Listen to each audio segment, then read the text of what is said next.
continuación, De Mañana con Monumental.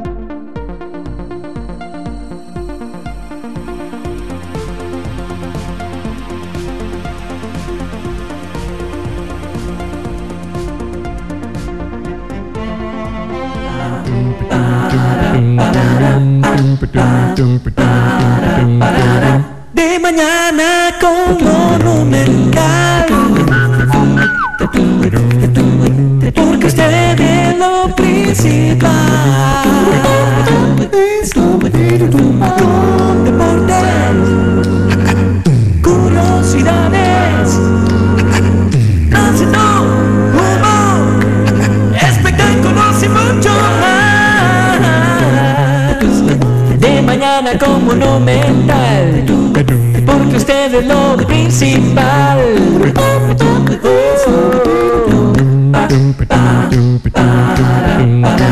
Sí. Hola, ¿qué tal? Muy buenos días, les saluda Natalia Monge y les envío un saludo muy especial a todas las personas que nos están haciendo llegar sus comentarios desde temprano. Están ansiosos por escuchar el programa de hoy, en donde vamos a abordar temas que les hemos venido anunciando a lo largo de la semana anterior. Se trata de nuestro segmento de sexualidad y sexología, en donde ya hemos venido abordando algunos conceptos importantes que tienen que ver con el marco de diversidad sexual. ¿Sabían ustedes que muchas personas viven en esta condición, siendo minoría, expuestos a un rechazo importante que nosotros quisiéramos exponer con el afán de sensibilizar un poco más acerca de este tema? Pues hoy vamos a estar conversando sobre este tema con nuestro experto, el doctor Eduardo Ruiz, y también vamos en nuestra segunda hora de programación en la Clínica Legal, vamos a abordar un tema que ustedes nos han pedido bastante, que tiene que ver con el tema de las uniones de hecho. Esto es algo que, bueno, tiene toda una serie de implicaciones a nivel legal, que vamos, por supuesto, que hoy a divagar con nuestro experto en la segunda hora de programación, así que tenemos mucho que hacer en esta mañana. Damos la bienvenida ya a nuestro experto, doctor Eduardo Ruiz. ¿Cómo está? Muy buenos días. ¿Cómo estás? ¿Cómo te va? Muy bien, ¿y usted? Eso, bien, gracias a Dios. Qué dicha, doctor. Bueno, hemos tenido una jornada intensa las semanas anteriores, ya que nos hemos dado la tarea, gracias a su ayuda y a su aporte, de aprender unos conceptos importantísimos para poder, digamos, abordar con más seguridad, con más conocimiento y respeto, sobre todo, el tema de la diversidad sexual. Entonces, hoy nosotros quisiéramos enfocarnos todavía en este tema, pues hay una serie de componentes sociales, ¿verdad?, que son mayoritarios, que influyen en la construcción de estas personas, una construcción sana de su personalidad. Y bueno, pues hoy es un día muy bonito para que nosotros continuemos informándonos y educándonos al respecto. Y hoy tenemos también un testimonio, doctor. Vamos a tener la participación, Dios mediante, de Natasha Jiménez, quien es una persona que nos va a aportar muchísimo a través de su experiencia. Perfecto, perfecto. Vamos a ver. Con toda honestidad, el tema de hoy, les advierto un poquitito, voy a tratar de manejarlo de la forma más, no sé, más sencilla, ¿qué puedo decir? Tal vez menos complicada que sea posible, porque el tema en sí mismo, en sus características, es un tema, desde el punto de vista de lo que es científico, de lo que es biológico, bastante enredado, bastante profundo, hasta para los médicos explicar eso. O sea, para cualquier profesor que le toque dar la clase de eso a estudiantes de medicina o incluso a estudiantes de especialidad, se hace bastante complicado. Es muy retador. Sí, espero poder ponerlo. ¿Qué caso tiene ponerse a hablar de un montón de particularidades, de un montón de detallitos, de un montón de carajadas que son cromosómicas, génicas, genéticas, embriológicas y cosas así? Tal vez yo creo que va a ser útil, como en parte para entender la situación de estas personas, para cualquier persona que esté viviendo la situación y que nos esté escuchando, y para los que tal vez no tengan nada que ver con el tema, porque tal vez ni tienen una situación parecida, porque es bastante poco frecuente, ni tienen una situación parecida, pero algunas de las cositas que hemos aprendido respecto a la parte biológica de lo que pasa en estas personas, nos da algunas luces interesantes de las cosas que veníamos hablando las semanas anteriores. Muy bien, doctor, pero no le hemos contado todavía a la gente exactamente de qué vamos a hablar. Perdón. Vamos, no, tranquilo, que soy yo la que se los tengo que adelantar. Está bien. Doctor, vamos a hablar de la indeterminación sexual. Perfecto. Es un tema muy complejo, como usted bien lo acaba de introducir. Sí, son aquellos niños o niñas que nacen con sus genitales desde el nacimiento, se ve, eso es lo más usual, en que desde el nacimiento no queda claro, o sea que en el momento de decirle, felicidades mamita, es un bebé o es una bebé, más bien se tiene que topar con la cara de desconcierto del ginecólogo, de la obstetra, del pediatra, no sé, que sus testículos, sus genitales no están del todo formaditos, no es claro, o tiene un clítoris muy larguito que parece pene, o tiene unos labiecitos mayores muy abultaditos que parecen un escroto, o tiene un pene tan chiquitito que parece un clítoris y los testículos no están bien desarrollados, o incluso tiene un orificio en medio de los dos, en medio del escroto, en medio de los testículos, como si fuera como una entradita de una vagina primaria. Entonces, en los que no es claro a simple vista cuál es realmente su identidad sexual, perdón, no su identidad sexual, qué error, es su sexo, o sea, su sexo biológico, y requieren de un estudio importante para saber qué es lo que está pasando, siempre el resultado de alguna enfermedad, de algún trastorno, o incluso aquellos que nacieron, voy a mencionar un par de condiciones que existen, una que se llama la feminización testicular o testículo feminizante y otra que se llama síndrome de adreno genital. De verdad, no crean que yo pretendo que ustedes aprendan esos nombres raros. No hay problema, pero cuéntenos, descríbanos cada uno de ellos para poderlo imaginar y hacer esa visualización y poderlo comprender desde esta perspectiva biológica para comenzar, ¿verdad? Para comprender lo demás, porque sus factores emocionales son los que tal vez hemos descuidado durante algún tiempo. Pero les puedo adelantar, para no entrar a la descripción de una vez, que, por ejemplo, una persona con síndrome de adreno genital nació como chiquito, como varoncito, nadie se dio cuenta, se fue educado como varoncito, se le compró ropa celestita y todo lo demás, fue a la escuela como varoncito y todo lo demás, y un día por ahí a los 13, 14 años fue a orinar y le salió sangre, sangre con la orina. Cuando lo llevan los doctores para ver qué es lo que pasa, si es que tiene alguna infección o una enfermedad en la vejiga o algo por el estilo, resulta que ese sangradito era una regla, y que en realidad sus genitales externos se habían formado como varoncito, pero que cromosómicamente es una mujer. Entonces, ¿qué se hace? ¿Qué se hace? Ya tenemos un chiquito de 13 años, ahora resulta que genéticamente es una chiquita. Le cambiamos el sexo, lo dejamos así, tenemos que decirle que no, que se acostumbre a que no, esto es un error, mi amor, usted no es varoncito, usted es chiquita. Claro, es todo un conflicto psicológico, ¿verdad? Exactamente. Fisiológico. Doctor, nosotros, por más que leamos del tema, ¿verdad? Yo considero que por más que se estudie el tema, no somos expertos si no lo vivimos, ¿verdad? Y no todos, obviamente, pasamos por un proceso vivencial de esta condición de indeterminación sexual. Y yo quiero agradecer muchísimo la compañía que tenemos vía telefónica en esta mañana de Natasha Jiménez. Natasha, de verdad que agradecemos muchísimo que vayas a participar con nosotros del programa de hoy, porque como lo digo y me declaro de una vez ignorante en el tema, Natasha, y más bien agradecemos muchísimo que con los aportes de hoy nos puedas ayudar a comprender mejor cuál es la situación que ustedes viven como personas. Algunos llaman transgénero, otros los llaman intersexuales, así que quisiera comenzar dando la bienvenida a Natasha Jiménez, agradeciéndole que nos acompañe. Y bueno, pues Natasha, muy buenos días.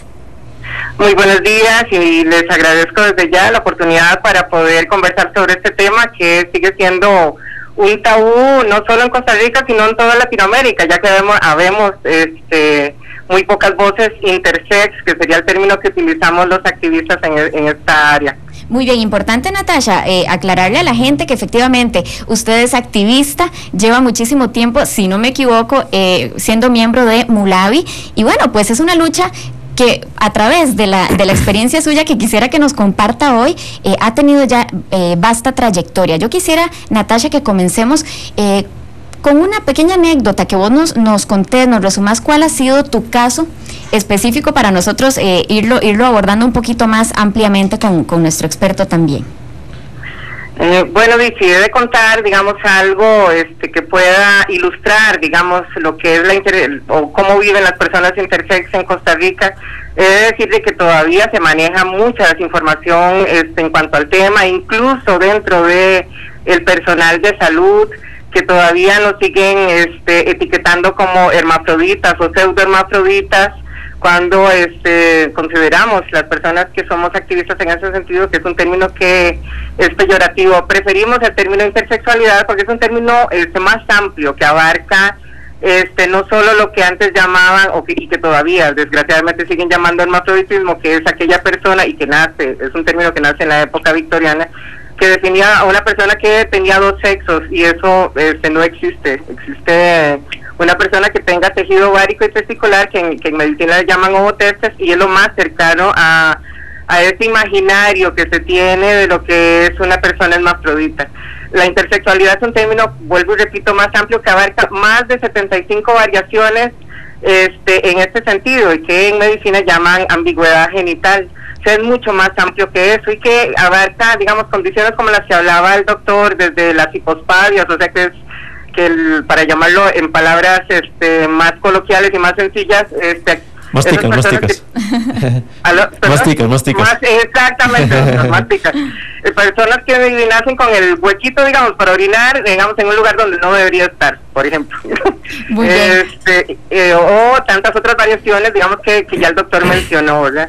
Y que en Costa Rica lo que más se estudia, y lo estudian desde el tamizaje del talón, y desgraciadamente desde hace muy poco tiempo para acá, no cuando yo nací, es la hiperplasia suprarrenal congénita, que ya tal vez el doctor o yo, si ustedes gustan, les podemos explicar un poquito más qué es esta condición, y que afecta mucho a niños y niñas costarricenses, pero es lo único que se está detectando de las más de 75 variaciones que hay de la intersexualidad. Bien, Natasha, en el caso particular suyo, usted de adolescente fue que decide ya pues continuar el rumbo de su vida social con la identidad que actualmente tiene, que es el de una mujer, ¿correcto? Pues básicamente sí, fue como una decisión, una determinación más que una decisión, ¿verdad? Porque eso es lo que yo sentía, y desde siempre, ¿verdad? Y que a pesar de que en mis papeles todavía no sigo siendo, o sea, no soy Natasha legalmente, Natasha es el nombre que he asumido, pero en mi cédula, en todos los papeles legales, tengo otro nombre, ¿verdad? Y precisamente por esos prejuicios que todavía se manejan al respecto, sí, me criaron, y tengo que decirlo abiertamente, me criaron, y tuve que vivir una vida como chiquito durante muchos años, por las condiciones sociales, además de que en aquellos tiempos, ¿verdad? Que no voy a entrar en edades, no, pero no, ¿por qué? A una dama no se le pregunta la edad, dicen por ahí, ¿verdad? Sí.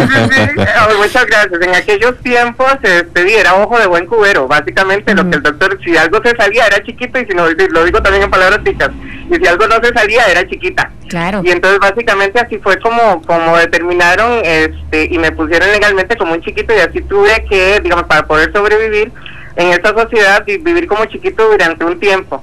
Lo que pasa es que a pesar de esa desinformación que tenían mis papás, porque mis papás no le informaron absolutamente nada al respecto, ellos sí, digamos, dentro de esa ignorancia en ese tema, tuvieron la sabiduría, y tuve yo esa suerte de que no me impusieron, digamos, un género en ese sentido. Y entonces yo recuerdo que mi mamá me compraba juguetes que eran como más neutros, como Legos, rompecabezas, libros de pintar, que además de que desarrollaron mucho mi creatividad, tampoco me impusieron que tenía que, si era chiquito, tenía que jugar con carritos y ya, ¿verdad? Y que jamás podía jugar con muñecas, por ejemplo. En eso sí fueron como muy muy sabios. Ya como dice usted, más adelante, como en la adolescencia, pues que tomo yo la determinación, después de múltiples agresiones por parte de la sociedad, por parte del sector de medicina. ¿Puedo interrumpirte un momentito? Sí, por favor.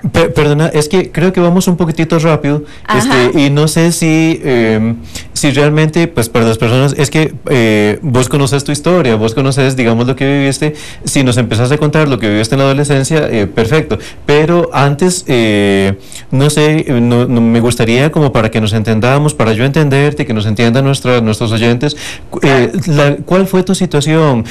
¿Cómo naciste? ¿Qué era el diagnóstico inicial? ¿Qué tenías? ¿Cómo? O sea, contanos un poquitito la vivencia y la situación, el diagnóstico que se te dio y cómo lo descubriste, cómo lo viviste, cómo fue eso, antes que saber las agresiones que recibiste, ¿qué era lo que te pasaba?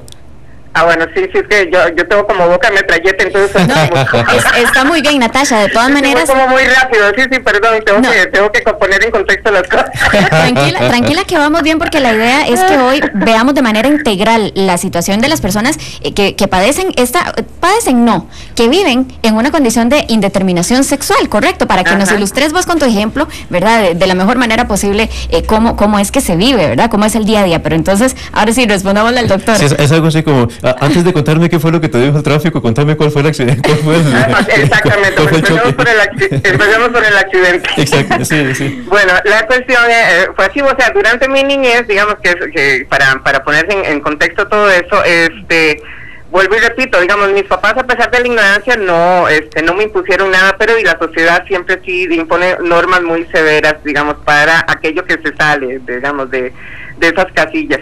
Y sí, digamos, en la niñez no tuve tanto problema, porque niños y niñas, digamos, en ese sentido son como muy parecidos, ¿verdad? En cuanto a comportamientos y cosas, ¿verdad? A no ser por... Pero ¿vos naciste con genitales masculinos o con genitales, digamos, difíciles de determinar? A eso quiero llegar, o sea, durante la niñez yo no sabía nada, yo sabía que yo tenía algo, o sea, como la canción de Plaza Sésamo, una de estas cosas no es como las otras, es diferente de todas las demás. Okay. Yo sentía que era como esa canción de Plaza Sésamo, pero no sabía ciencia cierta qué era. Resulta que ya a principios de mi adolescencia me empieza a entrar el gusanito de que por qué yo era diferente, porque nadie me había dicho que por qué yo era diferente. Okay. Y resulta que en aquellos tiempos recuerdo que yo misma, ¿verdad?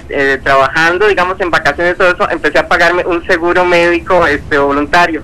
Ajá. Y fue así que empecé por mi propia iniciativa a investigar, y por supuesto que lo único que salía en la literatura era el hermafroditismo y todo esto, y empecé a ir a los médicos de la caja del seguro. La cuestión es que me encontré con una gran desinformación, y como anécdota, recuerdo que el primer médico que me atendió, que fue un endocrinólogo, puso en el expediente, y lo vi yo con mis ojos donde lo puso, que puso la palabra homosexual en el expediente, porque sí, era el referente, digamos, para todo lo que era raro, todo lo que se salía, digamos, de esas normas, entonces tenía que ser homosexual, por supuesto. Entonces yo recuerdo que fue la primera palabra que puso, y no sé si fue por esta palabra que marcó, digamos, que el resto de los médicos que me veían, o sea, no me tomaban ni en serio siquiera. Y recuerdo también una experiencia que fue muy dura, digamos, en este proceso, donde en un consejo, como una especie de consejo de médicos, en un auditorio de uno de los tantos hospitales de Costa Rica, me vieron como si fuera un bichito de laboratorio. Entonces estaba yo desnuda frente a 100 médicos, examinando qué tenía, que no tenía yo, para decirme de que ya a esa, digamos, en la adolescencia ya estaba muy vieja como para que me intervinieran, ¿verdad? Y entonces que tenía que aceptarlo. Y me fui con la total, decepción de eso, y sin que me dijeran absolutamente nada, solo que después de un estudio que me hicieron de ultrasonido, y que me dijeran que tenía un útero como una pasita, para ponerlo en palabras sencillas, que estaba invertido, y que no funcionaba, y que también tenía órganos también que eran como un tanto ambiguos, pero básicamente además de esa información no me dieron ninguna otra más. Bien, Natasha, agradecemos muchísimo esta descripción que estás recién haciéndonos, porque sí, nos ubica bastante mejor, sí. A lo que queremos llegar concretamente, ¿verdad? Que tiene que ver con el día a día. Entonces quisiera que nos contés cómo es el día a día tuyo, ahora ya de adulta, ¿verdad? Con una identidad que decidiste tener con más afirmación, ¿verdad? Sos una mujer, te llamas Natasha Jiménez, así que quisiera que nos contés cómo es ese día a día. Queremos sensibilizar a la gente de una realidad con la cual nos topamos frecuentemente. Me decís si me equivoco, pero yo me imagino que no es que la decidiste, o sea, no es que escogiste si soy hombre o mujer, si me hago hombre, si me hago mujer, no es que la escogiste, sino que simplemente decidiste obedecer a lo que sentías, a cómo vos te sentías, si te sentías hombre o si te sentías mujer. Exacto, doctor, eso era lo que yo sentía, digamos, que yo, o sea, que era lo que yo era. Digamos, eso era lo que yo sentía que más me definía, o sea, que lo que me había impuesto la sociedad, que era ser chiquito, no era lo que me definía, que no era yo, digamos. No eran tus sentimientos. Exactamente, que no era yo, y entonces empecé a vivir mi vida, como yo sentía que tenía que vivirla, claro que pagando un precio muy alto por eso, ¿verdad? Porque, en el barrio donde vivo, y es el mismo barrio donde, desde la adolescencia, que vivo desde la adolescencia, entonces y lo voy a poner, o sea, voy a hablar en palabras coloquiales, para el resto del barrio sigo siendo la travesti del barrio, porque la gente, o sea, yo no ando con un rótulo diciendo, bueno, no soy travesti, soy intersex, y es que tal, o sea, y explicándole a todo el mundo mi condición, porque tampoco esa es la idea, ¿verdad? Sí lo he hecho, digamos, ya a nivel público en muchos foros, para hablar no del caso de Natasha, pues. Y si hablo del caso de Natasha es para ilustrar, digamos, el caso de muchas personas intersex que en este caso sí sufren lo que la sociedad hace en contra de estas personas, y por eso es que muchas personas intersex no se atreven a hablar sobre estos términos o sobre estos temas, porque es un tema tabú, ¿verdad? Todo lo que tiene que ver con sexualidad y sobre todo con una genitalidad que no se apega a las normas, ¿verdad? Que es una genitalidad que no es lo que siempre nos han enseñado que tiene que ser, ¿verdad? Un pene con todas sus características, o una vagina con todas sus características. Entonces es un tema de vergüenza o de tabú que la gente no se atreve a hablar. Natasha, disculpa que te interrumpa, vamos a hacer una pequeña pausa comercial y te agradecemos que permanezcas en línea con nosotros, y ya volvemos para seguir abordando un poco más este tema, ¿de acuerdo? Okidoki. Ya volvemos, gracias. No me toque el dial porque usted está de mañana con Monumental. Continuamos con De Mañana con Monumental. Muchísimas gracias por acompañarnos, y estamos vía telefónica con la compañía de Natasha Jiménez. Ella nos está compartiendo muy abiertamente, de lo cual agradecemos su testimonio, como una persona que ha sufrido las consecuencias, los embates sociales de la indeterminación sexual. Natasha, yo quisiera que por favor nos contés cómo podemos nosotros apoyar a las personas que están con una indeterminación sexual, cómo les podemos hacer su vida más fácil si estamos nosotros en una condición de heterosexualidad, de una identidad sexualmente definida, para que la vida de ustedes sea mucho más llevadera en todos los ámbitos. Bueno, primero, tener la información suficiente, veraz y a la mano, y también romper el paradigma de que, bueno, primero, de que la intersexualidad no es una orientación sexual, no es que las personas intersex somos ni homosexuales ni lesbianas, sino que es una condición de la diversidad de genitalidad, así que nos jactamos de la diversidad, digamos, de flora y fauna en Costa Rica, por ejemplo, pero también hay diversidad en cuerpos sexuados. Entonces, tener conciencia de eso, de que no todos los genitales son de forma estándar, sino que también hay múltiples variaciones en eso, y hay que tener claro eso. También de que estos temas se hablen más abiertamente, que dejen de ser tabú, porque todavía hasta hace muy poco tiempo, digamos, como parte de la monstruosidad o parte de la mitología, y prácticamente Natasha estaba sentada a la par de la madrina del unicornio, porque éramos como seres mitológicos, no hablar de que esto existe, que somos parte de la población costarricense, y que convivimos con todos los demás como cualquier otra persona. Otra cosa en la que pueden ayudar a la población intersex es fomentando o creando conciencia en el personal de salud para que se cesen de hacer cirugías innecesarias en población intersex. Sí, hay cirugías o tratamientos que la población intersex pueda requerir, digamos, como para conductos urinarios en algunos casos, o para los procedimientos para la asimilación de la sal cuando hay hiperplasia, por ejemplo, pero que de la intersexualidad o de la genitalidad ambigua no nos morimos, podemos convivir con eso, ¿verdad? Simplemente que sea la misma persona intersex la que decida, cuando tenga la capacidad de hacerlo, qué es lo que quiere. Perder el miedo de esa dicotomía, de romper esa dicotomía de que solo está el hombre, la mujer y con sus genitales estándar, sino que pueden haber esas variaciones y que no hay rollo en eso, o sea, que podemos convivir con eso, podemos vivir, podemos tener una vida plena con eso, ¿verdad? Y que los padres y las personas intersex y el personal de salud se asesore y se informe, digamos, al respecto. Sí, doctor, está el micrófono cerrado. Perdón. Quisiera consultarte una cosa un poquito sensible. En el momento en el cual vos tomaste conciencia de que vos no te sentías como un varoncito, digamos, que pese a tu indeterminación, de que me imagino que tus papás trataron de manejarlo de una manera y vos sentías otra. En el momento en que vos tomaste conciencia de esto, ¿tuviste apoyo de alguno de tus familiares a tus sentimientos? ¿Te sentiste entendida? ¿Te sentiste que alguien trató de comprenderte o viviste rechazos, viviste groserías? ¿Cómo te fue con eso? Bueno, por parte de mi familia, vuelvo y repito, a pesar de que no tenía mayor conocimiento al respecto, por lo menos sí sentía respeto de parte de mi familia. Digamos, me respetaron mucho, digamos, mis decisiones y los procesos que yo vivía, porque ellos también los vivían conmigo, ¿verdad? Sobre todo la familia más cercana, mi papá, mi mamá y mi hermana. En cuanto ya al resto de la sociedad, sí fue más difícil porque la sociedad lo que no entiende o lo rechaza o lo destruye o lo agrede, ¿verdad? Entonces era más difícil convivir con el resto de la sociedad, porque sí, desde el colegio recibía muchas agresiones de parte de los compañeros, de parte de los profesores, de parte de los vecinos, o de la sociedad en general, porque no entendían mi condición y tampoco, porque a veces ni yo misma tenía la suficiente capacidad como para defenderme en ese sentido, o sea, no tenía ni la información que con la que cuento ahora, no tenía la capacidad para entender qué era lo que me estaba pasando. Pues, como le digo, tuve que pasar un proceso donde yo misma fui buscando información al respecto porque nadie me la daba, y entonces sí es muy difícil. Por eso yo quiero, digamos, que la sociedad sea más justa para el resto de personas intersex y que las personas intersex no tengan que pasar lo que yo pasé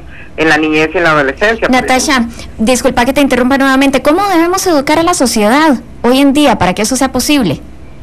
Hablándolo más, conversando más, presentando información veraz, no desde el choteo, ni desde la burla, ni desde el sensacionalismo, porque si tú y también es otra anécdota que debo de contar, que en una oportunidad en un medio de comunicación, digamos, hablaban, digamos, y me entrevistaron para esa nota, y entonces hablaban con el gran título, casi que como si fuera un bicho de circo: no se pierdan el reportaje de la hermafrodita, señoras, acuesten a sus niños porque ya viene el reportaje de la hermafrodita, y así, ¿verdad? Y también nos desacreditan y nos desvalorizan mucho. Prácticamente tenemos que presentar casi que una foto de los genitales para que la gente crea que realmente somos intersex, ¿verdad? Entonces, básicamente es eso, digamos, educar a la sociedad, educar a la población sobre estos temas. Yo creo que es muy valioso, ¿verdad? Porque ya saldríamos del oscurantismo en el que estamos en este tema. Natasha, queremos compartirte, a vos y por supuesto a todos nuestros radioescuchas y televidentes algunos comentarios y consultas que nos están ingresando a nuestro Facebook de Mañana con Monumental. Giovanni Delgado Rivera dice: Natasha es fenomenal. Bueno, es muy interesante saber del tema y testimonio. Yo he podido conocerla y sus charlas son geniales. Así que bueno, es un comentario muy bonito que sirva de motivación para todo lo que estás haciendo desde la organización que representas. Que por cierto, Alejandra Ramírez nos dice: ¿podrían indicar de nuevo el nombre de la asociación a la que su invitada representa? Natasha, contanos un poquitito más de este grupo en el cual vos te has destacado como activista. Bueno, la organización se llama MULAVI, el nombre completo es MULAVI, Espacio Latinoamericano de Sexualidades y Derechos. Van a preguntar qué significa MULAVI. MULAVI no son siglas, MULAVI es una palabra africana, que de hecho es el nombre de un lugar, pero el significado dice mucho de lo que es MULAVI, que es un espacio pequeño sin fronteras, y básicamente eso es MULAVI, un espacio pequeñito que tenemos en mi casa, y de ahí hemos desarrollado proyectos a toda Latinoamérica, y tratamos de ser voces, digamos, para quienes no tengan voces. Básicamente MULAVI es una organización de derechos sexuales y reproductivos que trabajamos con mujeres lesbianas, bisexuales, con personas trans, hombres y mujeres trans, y con población intersex, por supuesto.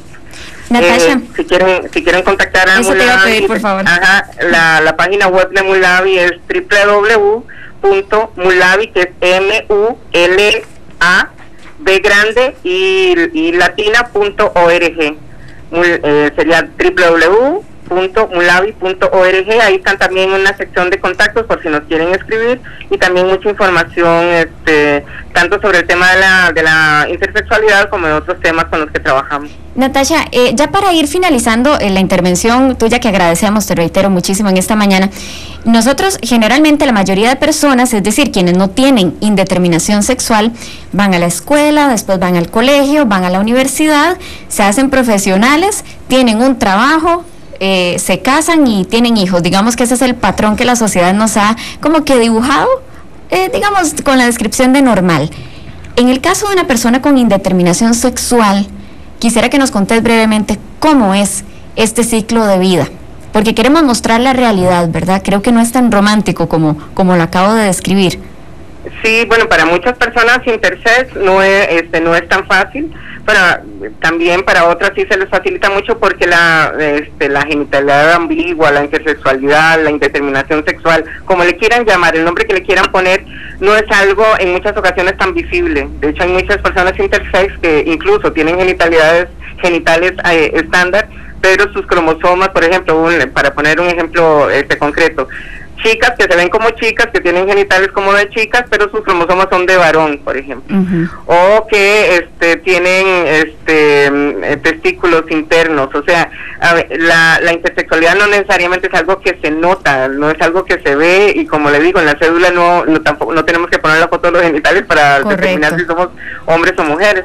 Entonces, muchas personas pueden llevar su vida, y como muchas personas intersex en este caso, y su vida tan normal como cualquier otra persona, ¿verdad? Y por eso es que tal vez no los notamos, ¿verdad? Como podríamos notar una persona trans, por ejemplo, de que a veces somos más evidentes, ¿verdad? Porque yo, aparte de ser intersex, también me declaro trans, que para las personas trans es más difícil, porque sí es algo, digamos, que se podría notar más, porque ya tiene que ver, digamos, con esos juegos que se hacen con el género, ¿verdad? O cómo se trasciende el género.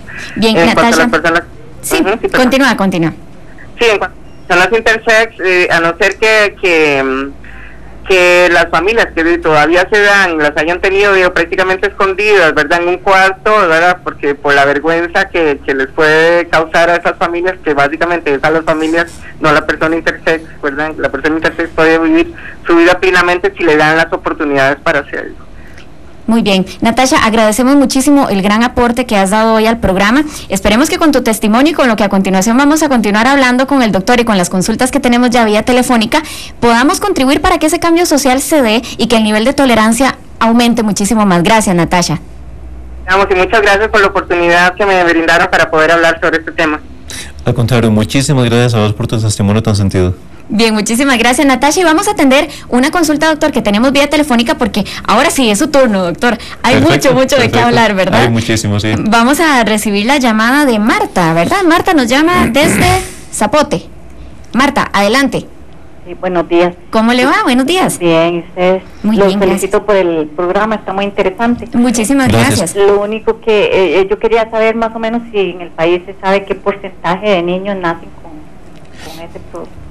Con esta situación, ¿verdad? Muy bien, muchísimas gracias, doña Marta, está excelente su duda, es la que muchos compartimos, doctor. Hay cifras que podamos conocer de Costa Rica, ¿verdad? Les voy a ser 100% honesto. Creo que sería un pajoso si les digo que es que no hay cifras, ¿no? Bueno. Es que yo no las conozco. Bueno. Sí, que posiblemente las cifras las manejan en el Hospital de Niños, en el Hospital Nacional de Niños, el Servicio de Endocrinología, que es usualmente donde los genetistas y los endocrinólogos del Hospital de Niños son los que más, de cualquier pediatra en cualquier parte que tenga que enfrentar ese tipo de situación, usualmente recurre a los genetistas y a los endocrinólogos del Hospital de Niños, ¿no? Entonces, posiblemente ellos tienen las cifras, se las quedo debiendo, no se las tengo, pero es porque yo no me las sé, es con toda honestidad, es porque Muy yo bien. no me las sé. Se lo dejamos de tarea, doctor, Vale, entonces. vale. Bueno, también, doctor, por aquí nos llega una consulta en el Facebook que me llama mucho la atención. Maynor Abarca Durán nos escribe: yo opino que hay que seguir lo que la naturaleza determina, no lo que la gente dice.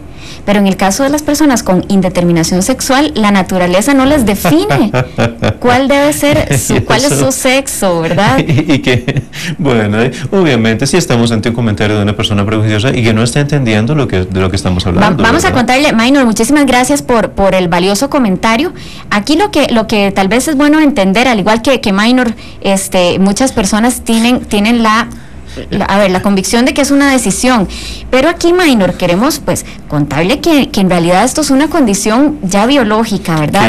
Que esta persona no la escogió, le tocó vivirla, los papás no se la esperaban, él no se la esperaba, le tocó lidiar con eso y ha lidiado de la forma más valiente que ha sido posible. Eso es, doctor, como cuando nacemos con el pelito lacio, o nacemos con el pelo así, murruco, ¿verdad? Colochito, no lo elegimos nosotros, ya es una cuestión que la naturaleza pues le asignó a estas personas. Ahora, doctor, nos decía Natasha que bueno, al final de cuentas, para una persona con indeterminación sexual, sí se convierte en una decisión cuál género adopte, ¿correcto? Entendiendo que género es esa construcción social que se le da a un hombre o a una mujer. Pero ¿es necesario someter a cirugía a una persona con indeterminación sexual para poder, digamos, reconstruir alguno de sus órganos genitales para decir, bueno, vamos a hacerle este pene bien formado para que sea hombre? Depende mucho de la situación. Depende mucho de la situación. Ella nos ilustra bien, existen cualquier cantidad de síndromes, de síndromes genéticos, algunos cromosomas, algunos más bien de carácter hormonal, de intrauterino, que pueden generar este tipo de dificultades, que el niño no nos haga con sus genitales bien formaditos, sino que nazca con una indeterminación, con una confusión, ¿verdad? De veras, la decisión es muy diferente y eso es parte de lo delicado. Yo quisiera disculpar un poquitito ante los ojos de Natasha, disculpar un poquitito la sensibilidad de todas las personas a las que les tocó vivir su situación. Hay algunos que no voy a disculpar, perdón, pero el compañero nuestro de los medios de comunicación que le trató como si fuera un fenómeno de circo, yo no lo puedo disculpar. Jamás se puede justificar eso bajo ninguna circunstancia, por supuesto. Al médico que siempre puso, que lo catalogó como un problema de identidad sexual, lo puedo disculpar más o menos. Primero tengo que decir que eso es francamente ignorancia. O sea, la vivencia de Natasha no es homosexualidad, es otra cosa. Pero también estábamos en otra época, ¿verdad, doctor? Eran otros tiempos en donde... Esa es la parte que quiero disculpar. Posiblemente, vean, cuando yo empecé a estudiar sexología, yo me moría de vergüenza de la cantidad de cosas que yo había aprendido en la Facultad de Medicina que no eran así. A mí, por ejemplo, les voy a confesar una. A mí mi profesor de psiquiatría, para medicina general, a mí me explicaban que las mujeres no tenían sueños eróticos. Ay, ¿cómo? O sea, es más, yo me gradué de la Facultad de Medicina pensando que eso era cierto. Es más, recuerdo perfectamente la explicación. Dijo que no, que los hombres sí teníamos sueños eróticos, tal vez explícitos, que la mujer, pues lo que podía tener eran sueños tal vez simbólicos, que una mujer podía soñarse que el jefe estaba metiendo la pluma en el tintero y que tal vez ese puede ser un simbolismo freudiano de un sueño. Qué increíble, ¿verdad? ¿Cómo ha cambiado todo? Mira, lo peor no es que mi profesor de psiquiatría pensara eso, yo lo puedo entender, así pensábamos todos, ¿no? Así, o sea, lo peor es que ninguna compañera fue capaz de levantar la mano y decir, ve, profesor, usted está equivocado. Yo me imagino que todas mis compañeras se quedaron pensando, híjole, yo debo ser la única inmoral, que se sueñe carajadas, ¿verdad? Y todas posiblemente salieron con la idea de que yo soy la única inmoral que se sueñe carajadas. Entonces, vean, hay cosas, digamos, de las que le ha tocado vivir a Natasha que son un poquitito por problemas de actitudes, por problemas de prejuicios, otras que son por el desconocimiento propio que todavía tenemos al respecto. Hay muchas cosas sobre cómo abordar la situación de ella que todavía desconocíamos hasta hace muy poco. Hay algunos que gracias a Dios ahora conocemos mejor. Es como que una persona de hace 20 años me diga, doctor, yo tenía un problema de erección, lo consulté con un doctor hace 20 años y no me mandó nada. Yo tendría que decirle, perdón, pero es que hace 20 años no teníamos nada, no sabíamos nada al respecto, no fue culpa del doctor que te atendió, realmente no sabíamos, hasta ahora tenemos un poquitito de conocimiento al respecto. Hace 20 años los ginecólogos me le mandaban estrógenos a la mujer posmenopáusia y pensaban que con eso su parte sexual también se iba a recuperar. Fue apenas hasta hace 12, 13 años que se empezó a descubrir que con solo restituir estrógenos no se recupera el apetito sexual de una mujer posmenopáusica y que necesita de otros tratamientos para que lo logremos. Esas son cosas que se están sabiendo apenas hace como 5 minutos en la historia de la medicina. Bueno, y probablemente así siga pasando, ¿verdad, doctor? Así va a pasar con todo. Sí. Yo sueño que el día de mañana mis estudiantes, mis alumnos se rían de mí cuando yo le cuente que nosotros le cortábamos las piernas a las personas con gangrena. Bueno. De ahí, pero de ahí todavía ese día no ha llegado. Todavía cuando hay gangrena realmente no tenemos ninguna otra solución más que la amputación.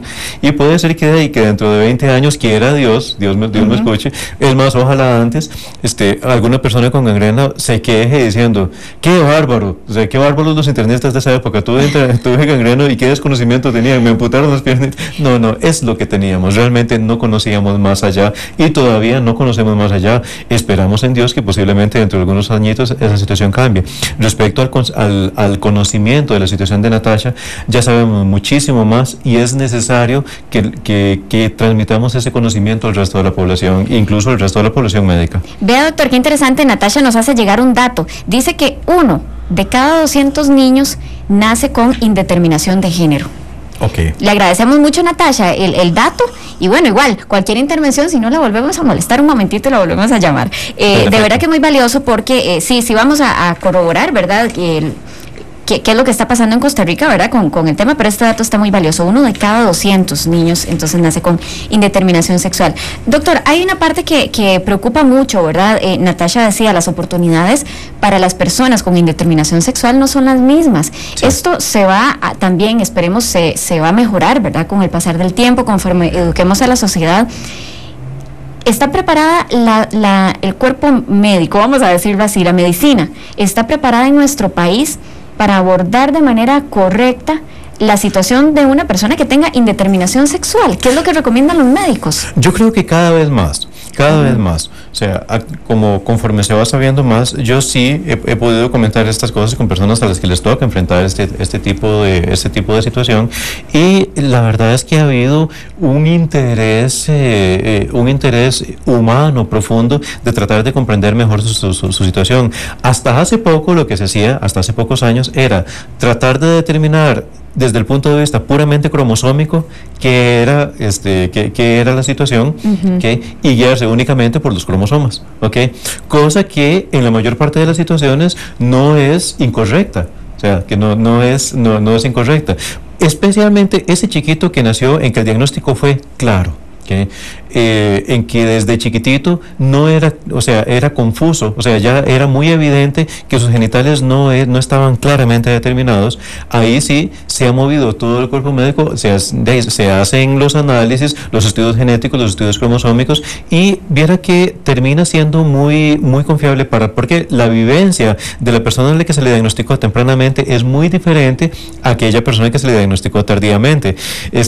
Esta persona a la que se le diagnosticó tempranamente y se le corrige tempranamente, esta se ocupan de un tratamiento quirúrgico, ¿no? Si eventualmente si no tiene ni una vaginita bien formada, ni un penecito bien formado, es determinar exactamente qué tiene y tratar de brindarle, de corregir, primero con tratamiento hormonal y a veces con tratamiento quirúrgico, que se desarrolle exactamente como sus genes eran, como sus cromosomas eran, El problema es que no en todos, solo los cromosomas definen sus sentimientos, su sensibilidad y su conducta sexual, que llevamos para allá, que es la parte que quiero explicar, que posiblemente tiene alguna relación con lo que me le tocó vivir a Natasha. Entonces hagamos una pequeñita pausa comercial, doctor, para regresar con una consulta que tenemos de don Enrique desde Santa Cruz. Ya volvemos. No me toque el dial porque usted está de mañana con Monumental. Ya regresamos con De Mañana. Continuamos con De Mañana con Monumental. 6 minutos y vía telefónica nos acompaña Enrique, quien nos llama desde Santa Cruz. Enrique, ¿cómo le va? Muy bien, ¿usted? Muy bien, gracias. Muchísimas gracias por esperarnos. Ahora sí, los micrófonos son suyos. ¿Cuál es su consulta? Gracias. Yo siempre los escucho y yo, estos temas pues quiero atenderlos con mucha madurez y con mucha sensatez, ¿verdad? Porque pues se están poniendo en boga estos asuntos y tenemos que conocerlos. Y yo quiero hacer una pregunta al doctor.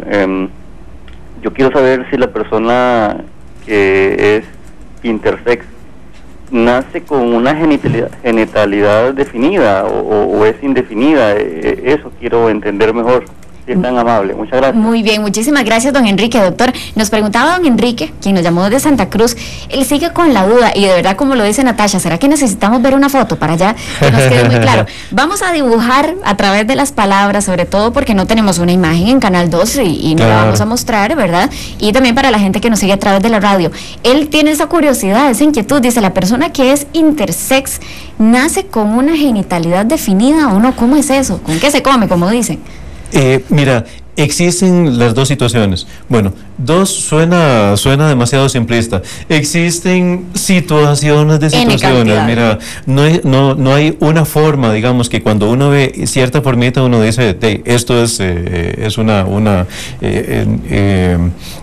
indeterminación sexual. No, hay varias situaciones. Existen aquellas en las cuales ni su pene está bien formadito, ni sus vaginitas está bien formadita.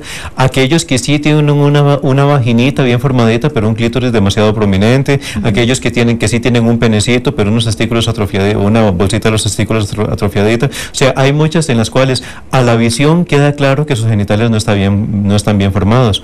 Otros que no. Vea, por ejemplo, un ejemplo bastante curioso. Este síndrome que yo les mencioné, el testículo feminizante, que no se los he descrito, que son tal vez el nombre un poquito raro, ahora se entiende diferente, porque en realidad no es que es un testículo que produce estrógenos, no, su testículo produce andrógenos, pero la persona lo que tiene es, de nacimiento, es un problema que no tiene los receptores necesarios en sus tejidos para que reciban sus andrógenos de forma normal. Entonces, aunque tiene testículo y aunque su testículo funciona bien en producir andrógenos, la persona sigue teniendo, se desarrolla desde el embrioncito, que eso no sucede no sucede en la infancia, no, desde el embrioncito se desarrolla como una chiquita. Nace como chiquita con genitales femeninos bien formados. Es más, su desarrollo ha llamado mucho la atención eso de la ciencia, porque todas las chiquitas con testículo feminizante, todas son especialmente atractivas femeninamente, porque por el fenómeno hormonal que tienen, o sea, usualmente, digamos, toman características súper estrogénicas, muy estrogenizadas, con grandes redondeces, con pechos grandes, con piel tersa, o sea, con todas las características más femeninas que puede haber. Que, de hecho, vea qué delicado la forma del abordaje, porque en estas personas la tendencia actual es ni siquiera intentar, ni siquiera tomar en cuenta que sus cromosomas son XY. Lo único masculino que tienen es los cromosomas y digamos que dentro de su abdomen, o sea, en lo que deberían estar los ovarios, en vez de ovarios hay testículos. Imagínense, bueno. Ese es lo único masculino que tienen, pero ha nacido como chiquita, se ha educado como chiquita, ha aprendido a jugar como chiquita. A estas alturas, que a los 16, 17, 21, 25, alguien le diga que tiene un testículo, lo único realmente es, la única vivencia es que viven como niñas, pero que van a ser infértiles. Eso es todo, porque no tienen ovarios. Eso es todo lo que viven. Básicamente, ni siquiera hasta se recomienda tratar de evadir la palabra testículo o la palabra varón, porque en realidad no corresponde a lo que vive la persona. Eso es lo que es sus cromosomas, pero todo su cuerpo, su sensibilidad, su educación, su vivencia, su historia, ha sido la de una mujer totalmente normal. Muy bien, doctor, tenemos en la línea telefónica a Carlos desde Cartago. Carlos, muchísimas gracias por esperarnos y esperemos que le podamos evacuar sus dudas. Muchas gracias, Natalia. Buenos días. Buenos días. Un fiel oyente de su programa y excelente, y la felicito. Hoy a 18 le dije por el reingreso al programa. Muchísimas gracias. Doctor don Eduardo, lo felicito, siempre admirador de su programa por la gran capacidad que tiene. Gracias. Y en esta ocasión no le voy a preguntar con relación al tema que se está llevando a cabo. Les ruego me disculpe. No se preocupe, no se preocupe. Gracias, doctor. Tuve un cáncer en la próstata, fui operado, me disculpa si pronuncio mal, me hicieron una prostatectomía radical, y el problema que tengo actualmente es con la erección hace 3 meses. La pregunta es, ¿lograré la erección o ya no tengo ninguna esperanza? Si lo puedo hacer con algo. Una preguntita de una vez. ¿La cirugía fue hace 3 meses? Señor. Ok, y actualmente no estás teniendo erección, pero por lo menos hay algo de tumefacción Sí, inicial. pero demasiado poco, doctor. Pero sí, si hay algún estímulo erótico, ¿tienes algún grado de tumefacción? Muy poco, doctor. Ok. Bueno, muchísimas gracias, don Carlos, por la confianza que tiene y ese seguimiento constante que hace del programa, ¿verdad, doctor? Le podemos responder de inmediato porque también tenemos varias consultas en el Facebook. Perfecto. En la situación de don Carlos, mira, la cirugía radical de próstata sí es de las más groseras respecto a la erección.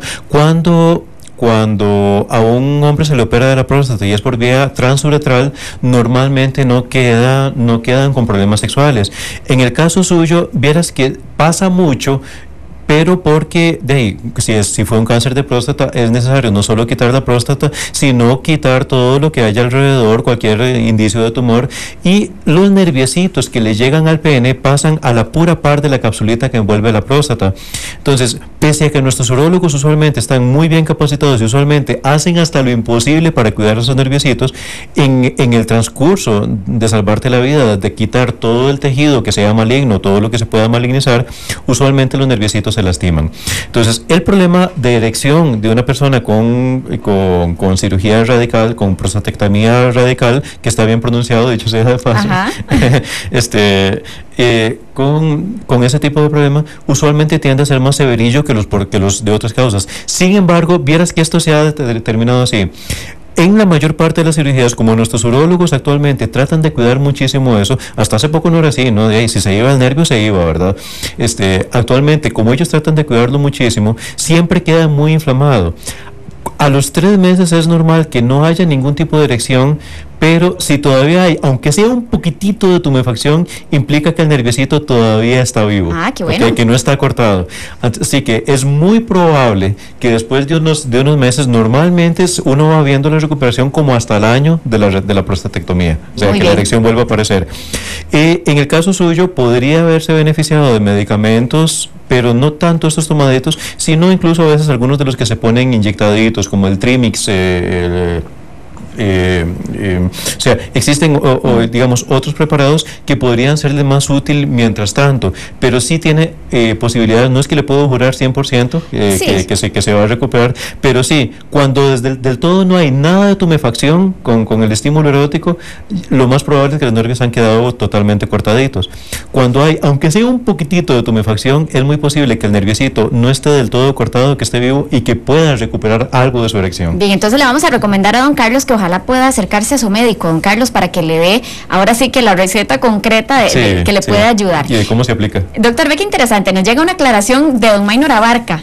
Recuerda que nos hizo ese comentario de que había que seguir lo que la naturaleza dictaba. Sí. Pero vea qué bien, que dicha que nos hace usted la aclaración, don Maynor dice, bueno, él nos reitera la opinión, ¿verdad? Que él dice que hay que seguir lo que la naturaleza determine, no lo que la gente diga y sigan sus sentimientos. Entonces dice, yo entiendo el tema, pero no supe expresarme. Lo que digo es que cada uno siga lo que siente y no se preocupe por lo que diga la gente.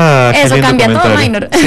Sí. Maynor, muchas gracias, de verdad. Y bueno, pues sí, yo creo que es... Entonces mi más sentida disculpa, porque la verdad es que yo a lo que redacté lo entendí como quedó como ambiguo, como aquellas personas que eventualmente dicen bueno, no, es que es simplemente, bueno, lo que sale del cuerpo. Sí lo entendí muy diferente como usted lo explica. Con esto que usted dice, pues creo que tiene toda la razón. Es lo que sus sentimientos le dicten, lo que es su vida, no lo que digan las demás personas. Ahora, porque es una situación muy particular que, repito, la gente no la escogen. Doctor, no me he dado cuenta de la hora y ya casi se nos va el programa. Me imaginé. Pero bueno, tenemos un par de consultitas más aquí en el Facebook. Gustavo Guzmán Membreño nos escribe: hola, tengo una pregunta. Yo perdí la virginidad hace 3 años, pero el hueco de la uretra no quedó descubierto y parece como si siguiera virgen. ¿Eso es normal o no? Vamos a ver, es que en el inicio de las relaciones es un hombre, ¿no? Es un hombre, sí. En el inicio de las relaciones no tiene por qué descubrirse, la uretra está amplia. Yo creo que hay un mito popular, hay una creencia popular como de que el momento de las primeras relaciones es cuando el prepucio se echa para atrás, y eso no es cierto. O sea, es una creencia muy generalizada. Es más, hombres y mujeres, de hecho se comenta como entre bromas, entre muchachos, y ya le hicieron la circuncisión natural o eso, y eso no es ningún tipo de circuncisión. Vieras que no, el prepucio sigue estando ahí, y la verdad es que el prepucio debe echarse para atrás desde muchísimo antes, desde que el chiquito está chiquitito, debemos poder echarlo para atrás. Entonces, la forma del prepucio no cambia absolutamente con el inicio de las relaciones sexuales. Perfecto. Esa es una creencia basada en las pocas condiciones de higiene que se mantenían hace algunos años. No es la situación actual. Actualmente todos los varones, desde chiquititos, tenemos como claro la costumbre que desde chiquititos a la hora de bañarnos, echamos el prepucio para atrás para lavarnos el pene, para que no quede lleno de pelotas blancas ahí que se hacen, que se acumulan, que es el esmegma, ¿no? Que obviamente eso es falta de higiene. Pero como quedó esa tendencia, eso es lo que se piensa, pero no, la forma del prepucio no tiene por qué cambiar con el inicio de las relaciones sexuales. Bueno, entonces, Gustavo, siga tranquilo su vida sexual y disfrútela bastante. Lo que hay que ver es si él puede echar el prepucio para atrás. Si no puede, a lo mejor es que tiene fimosis y a lo mejor se ocupa que me lo vea un urólogo, ¿verdad? Muy bien. Eso sí. Muy bien, entonces, bueno, esa fue la consulta de Gustavo, y también tenemos finalmente la de Jessica León, y ya con esto podríamos cerrar, doctor. Ella dice: hola, buen día, una duda, ¿las personas intersex internamente nacen con órganos de hombre o mujer?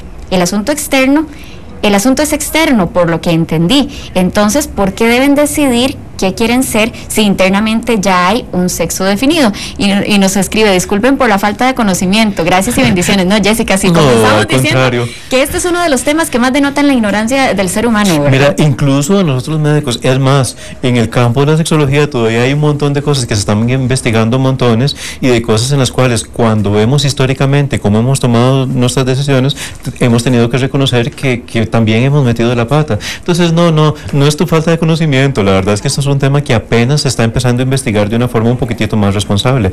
Te lo cuento así, realmente tu pregunta resume como que todas las dudas prácticamente como del tema, ¿no? Correcto. Sí, muy importante. No es de tu pregunta, pero yo creo que salta a la vista con varias preguntas que me han hecho. Reiterar que cuando estamos hablando de indeterminación sexual no estamos hablando de transexualismo. Que ya habíamos visto ese concepto semanas atrás. Que ya lo habíamos visto antes, pero que ahora que salimos hablando de esto, entonces algunas personas pueden interpretar, ¿ves? Entonces es algo orgánico, eso es biológico. No, es algo totalmente diferente. O sea, esto que me está viviendo Natasha, que ellos llaman intersexo, no tiene ninguna relación ni con transexualismo, ni con transvestismo, ni con homosexualidad. Correcto. Es otra condición totalmente aparte. Es una situación totalmente biológica, y no es solo lo externo. De hecho, la decisión se toma no con base en lo externo. Y, repito, ellos no tienen que decidir su sexo, ¿no? Realmente hay una serie de condiciones emocionales, endocrinas, biológicas, genéticas, que van formando la identidad sexogenérica, ¿okay? Algunas de las cuales están alteradas en ellos, entonces les pueden causar variaciones o hasta confusiones, ¿no? Entonces, hay algunos que son externamente varones, pero cromosómicamente mujeres. Hay algunos que son fenotípicamente, o sea, externamente mujeres, pero que cromosómicamente son varones. Algunos de ellos en los cuales su parte masculina se lograba evidenciar en algunas situaciones de comportamiento, que los que se pescaron desde chiquititos y empezaron tratamiento usualmente no tienen mayores dificultades. Hay algunos en los cuales no es claro si es varoncito o si es chiquita, y hay que recurrir a estudios muy profundos para lograr determinarlo. Entonces es todo un concierto, toda una gama de posibilidades que requieren de un conocimiento muy profundo para lograr. Y tal vez una partecita que, a ver, si yo sé que me estoy abusando del tiempo, pero no quisiera.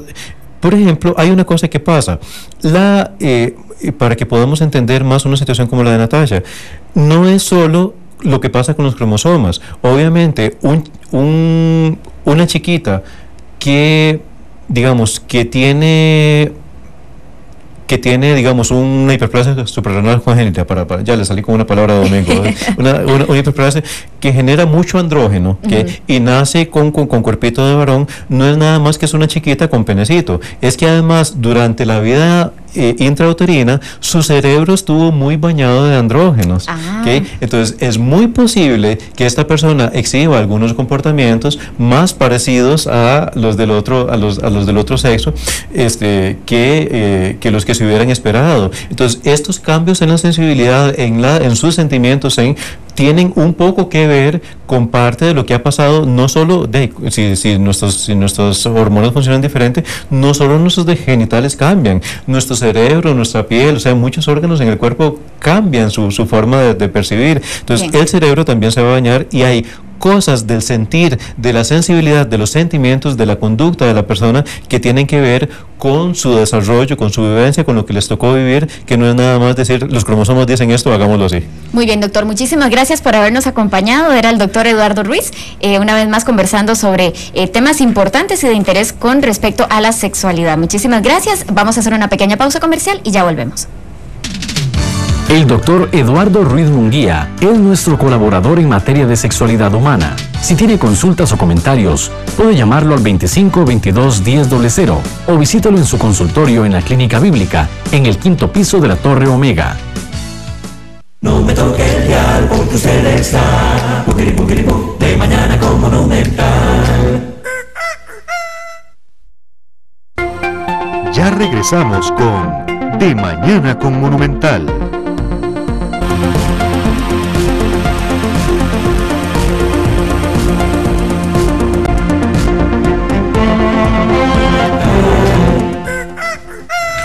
Seguimos en De Mañana con Monumental, son las 10 de la mañana con 5 minutos y estamos muy contentos de abrir la clínica legal de hoy martes. Y para ello nos acompaña nuestro experto Germán Mora. Don Germán, bienvenido a De Mañana con Monumental. Buenos días, un placer, siempre es un gusto estar aquí, un honor y gracias por la invitación. Cada vez que tenga la posibilidad aquí estaré, muchas gracias. Vieras que es muy interesante porque todos los martes esta clínica legal, bueno, desearíamos que fuera como de 3 horas. Sin embargo, es una horita a la cual le vamos a sacar bastante el jugo porque hoy hay un tema polémico, diría yo, y que engloba dudas, bueno, ¿qué le puedo decir? Son dudas constantes, algunas se repiten y por más que las leamos en internet, las consultemos a los abogados, siempre como que son recurrentes, ¿verdad? Generación tras generación. Hoy vamos a hablar de las uniones de hecho. ¿Son ustedes personas que viven en este momento en unión de hecho? ¿Conocen lo que dice la ley al respecto? Bueno, quisiéramos hoy hablar primero de qué son las uniones de hecho, don Germán. Bueno, nuevamente muchas gracias, siempre es un gusto y efectivamente son consultas que se repiten porque si lo ves están muy dentro del fuero doméstico de cada persona, es una cosa como antropológica, o sea, prácticamente todo el mundo o la mayoría de las personas tienen esa necesidad, ese interés de relacionarse. Cuando uno relaciona crece y es una condición de los seres vivos. En nuestra tradición occidental la unión por lo general fue, digámoslo así, sacrosantilizada por la institución del matrimonio, independientemente de la religión. Sin embargo, es cierto que en Costa Rica tenemos una religión oficial, cual es la Iglesia Católica. Entonces, esta tradición occidental, desde época de los griegos, lo que provocaba era precisamente una unión entre una persona de un sexo y otra persona del otro sexo, y no una persona de un sexo y muchas otras personas del otro sexo. Correcto. Y por eso es que estoy haciendo la exclusión y indicando y refiriéndome únicamente nada más a la tradición occidental. Ahora, ¿qué es lo que ha venido a no ocurrir? Porque eso es una cuestión que hay que tener bastante claro, y no estamos hablando del hecho de que es que ahora la gente tiene aspectos más alternativos. Yo creo que siempre han existido. Lo que sucede es que ahora existe un mayor grado de tolerancia y un mayor grado de revelación, es decir, estas manifestaciones humanas que se han presentado ahora tienen cierto grado de, el famoso dejar de ser invisibles, ¿verdad? Ajá, correcto. Entonces, bajo ese entendimiento, en el 8 de agosto del año 95, concretamente, se promulgó la Ley de Igualdad Real de la Mujer, la igualdad social de la mujer, y esto provocaba ciertos aspectos que son los que vamos a contemplar. Nuevamente, nosotros sabemos que la forma tradicional en que las personas han tenido un régimen jurídico reconocido cuando conviven en un aspecto como en el matrimonio, es precisamente con el matrimonio. Y tan es así que nuestra Constitución política señala que el matrimonio es la base esencial de la familia es la base esencial de la sociedad. Es decir, ha habido una natural relación entre las personas que se ha llamado familia y que ha sido, a juicio de casi todo el mundo, un buen experimento antropológico. O sea, el ser humano eso le ha hecho bien y ha conformado las sociedades. Si usted ve uno de los núcleos más fuertes y en algunos casos más estables, es precisamente el tema de la familia. Con eso podemos decir que inclusive uno puede repudiar al vecino o aquel amigo que tenía, no volvió a hablar y las cosas siguen exactamente igual, pero vos mismo lo ves, cuando uno andas bien con tus seres cercanos, con hermanos, padres, hijos, etcétera, de ahí hay un aspecto emocional que afecta mucho. Entonces, esta estructura que siempre ha existido y prácticamente ha existido en todos los orbes antropológicos a lo largo de todo el mundo, digo prácticamente porque hay culturas que tienen variantes en este concepto, básicamente papá, mamá e hijos, ¿verdad? Entonces, bajo ese entendimiento, lo que vino a hacer luego en el 316 de nuestra era con Constantino, concretamente fue la estructuración de la familia como una institución permanente, reconocida por la Iglesia Católica y hasta a la vez reconocida en este caso por el Imperio Romano, y fue cuando los católicos dejaron de ser perseguidos y después se convirtieron en perseguidores. Bueno. Ahora, lo cierto en esta situación particular es que, dada esta ley, provocó un reconocimiento que en un origen fue, digámoslo así, más pleno de las uniones de hecho, y las uniones de hecho eran estas dos personas en las cuales no se habían casado, pero conformaban una pareja. Para que esto se diese, y para que esto se dé, digo que en un inicio tuvo mayor plenitud toda vez que la Sala Constitucional recortó un artículo, lo eliminó, cual prácticamente daba reconocimiento a uniones de hecho de personas que estaban con un ligamen matrimonial existente todavía.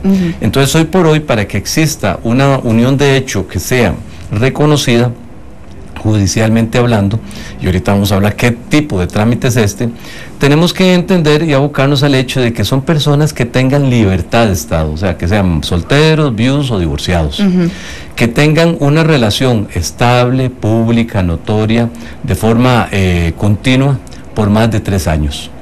Para una vez que se da esta situación, uno de los miembros de la pareja, no podemos estrictamente hablar de cónyuges, puede, mediante un proceso que se llama abreviado, que de breve no tiene nada, pero así le han puesto ligeramente. Buena aclaración, ¿verdad? Para no crear falsas expectativas. No, en derecho no hay nada que sea rápido, así que cuando uno sale en estos programas y muchas veces a Canal 13 llaman y dicen, es que el notario ha durado mucho con tal cosa, bueno, es que normalmente en Costa Rica las cosas duran, es la regla. Vamos a ver cuál es la excepción. Bueno. Entonces, bajo ese entendimiento, para que esta relación sea reconocida y su reconocimiento provoque efectos jurídicos, tiene que llevarse a un proceso que se llama abreviado. Probablemente la gente ha escuchado un poco más de lo que se refiere a procesos ordinarios. Y el abreviado es como un proceso ordinario con cierta brevedad, ciertas cositas muy puntuales, pero que lo que provoca es una sentencia que genera el reconocimiento de estas dos personas, ¿ok?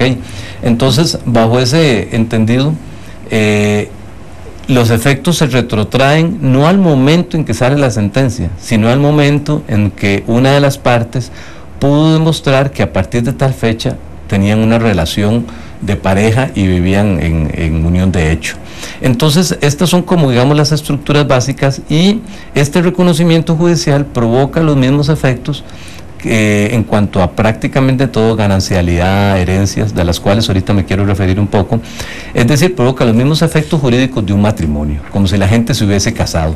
Bien, don Germán, pero entonces el tema del tiempo que usted menciona, los 3 años de convivencia, lo que van a determinar es el tema de los derechos sobre los bienes que tengan los miembros de esa pareja.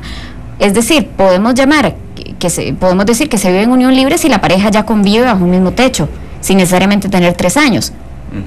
Sí, más o menos, para aclarar un poco más, lo que esto significa es lo siguiente, y es que, vuelvo a decir, luego que existe un reconocimiento, una vez han pasado más de 3 años, estos efectos jurídicos se retrotraen al momento en que existió la unión entre las dos personas. El día que fulanito, después de muchos años de ver a su tanita, decidieron irse a vivir juntos, y como dice uno, probar. Cosa que, en mi opinión muy respetuosa, creo que es bastante sensato, ¿verdad? Sobre todo porque es muy frecuente que las uniones de hecho se den o personas un tanto adultas o inclusive personas muy jóvenes, ¿verdad? Claro. Entonces, y no es que se estén dando ahora, se han dado en un montón de ocasiones. Una incidencia muy interesante es, por ejemplo, Guanacaste, donde las uniones de hecho son muy frecuentes y tal vez ahora un poco menos, pero antes lo eran muy frecuentes y habían provocado un montón de problemas de orden jurídico y concretamente ganancial, y ahorita nos referimos a eso. Ahora, una vez que esta unión de hecho esté reconocida, tiene los mismos efectos como si fuera un matrimonio. ¿Qué quiere decir eso?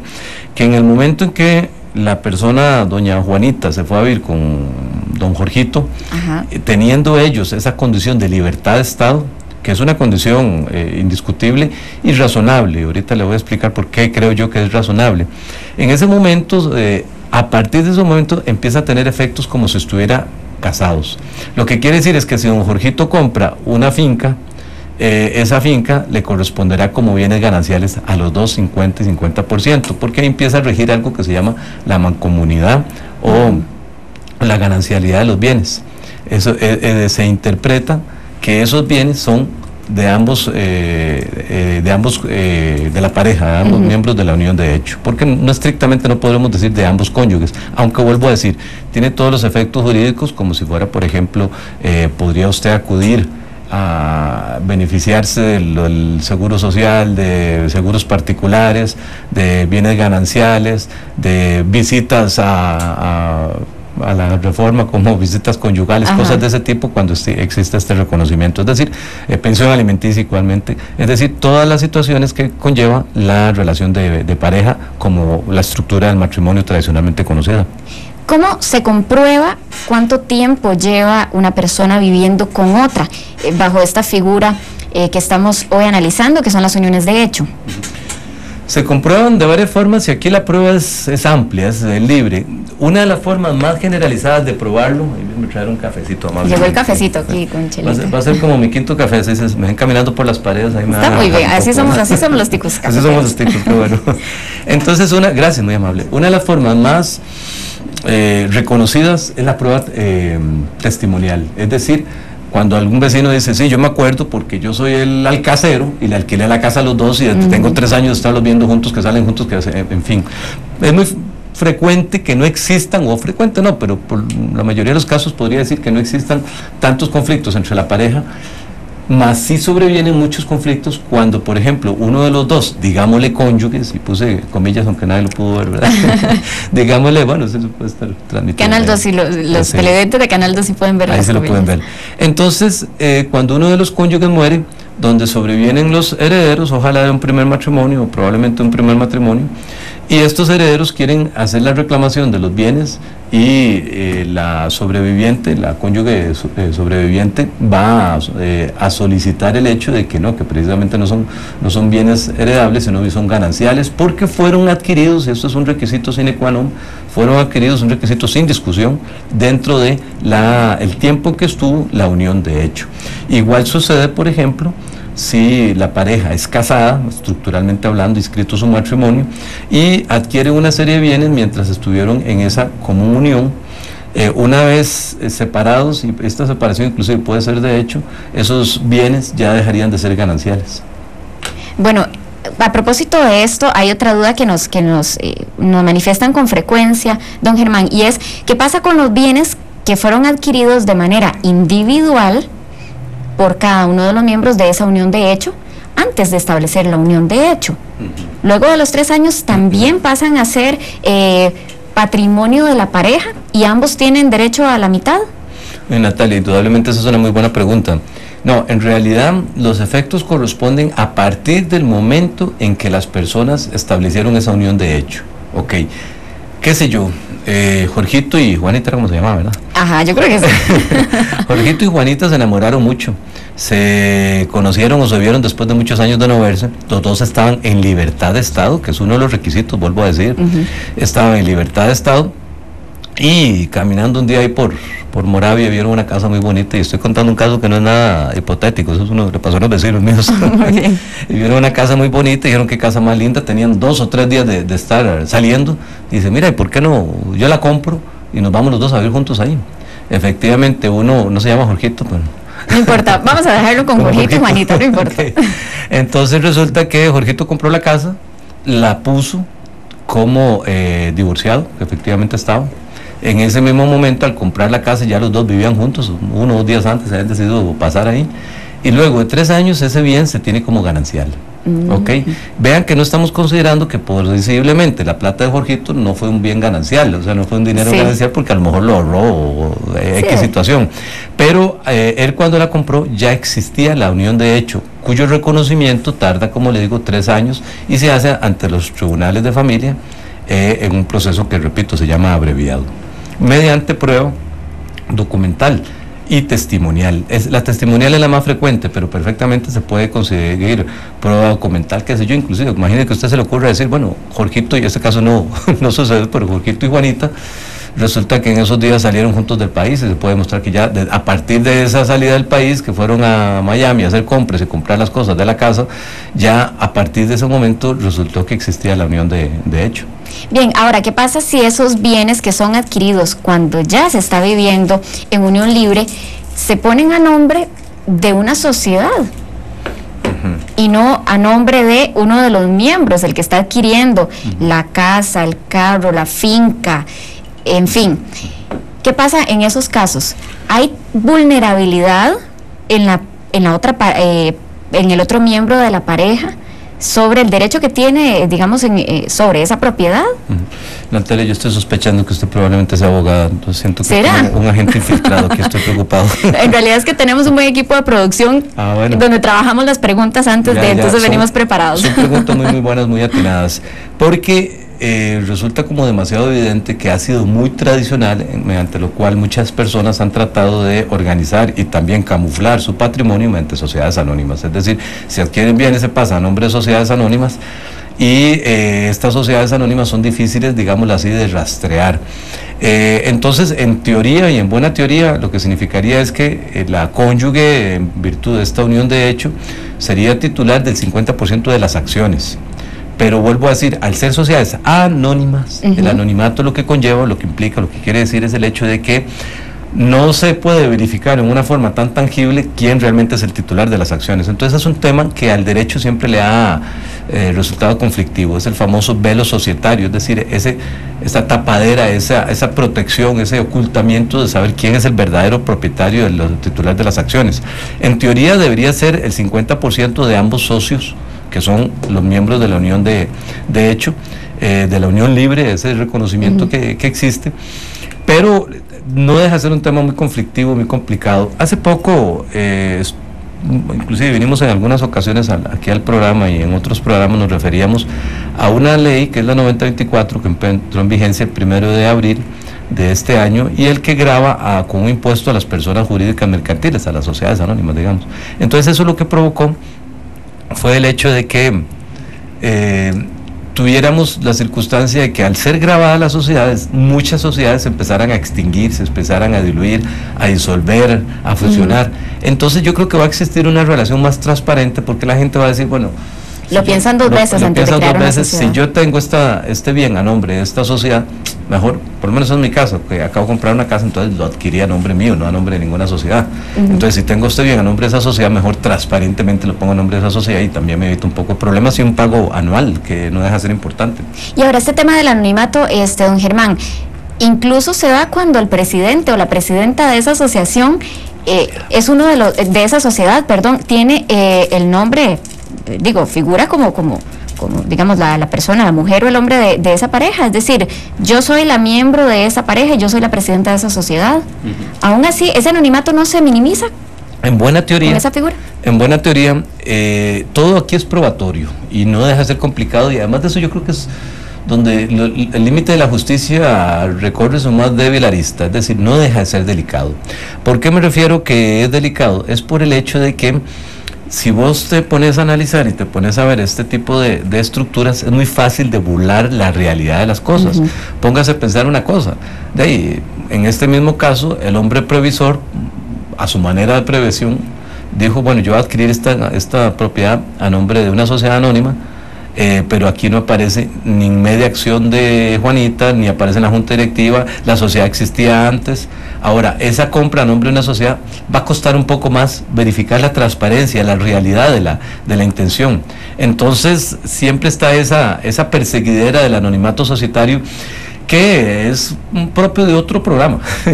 Ya me sí, es todo un tema, no, perfecto, nosotros felices. Gracias, es todo un tema, porque no solamente tiene que ver que su faceta más frecuente es el derecho de familia, sino que tiene que ver también con Caja Costarricense de Seguro Social, tiene que ver con impuestos, tiene que ver con temas bancarios, es decir, esa plasticina jurídica que se llama sociedad anónima, cuya detentación titular, o sea, quiénes son los dueños, es como tan oscura, tan escondida, no deja de ser un problema en todas estas facetas del derecho.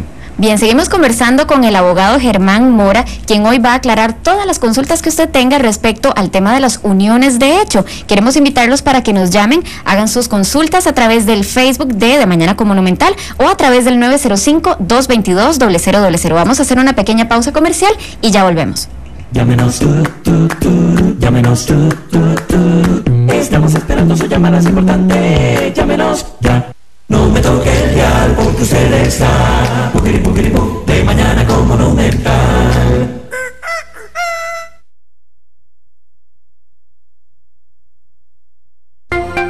Ya regresamos con De Mañana con Monumental.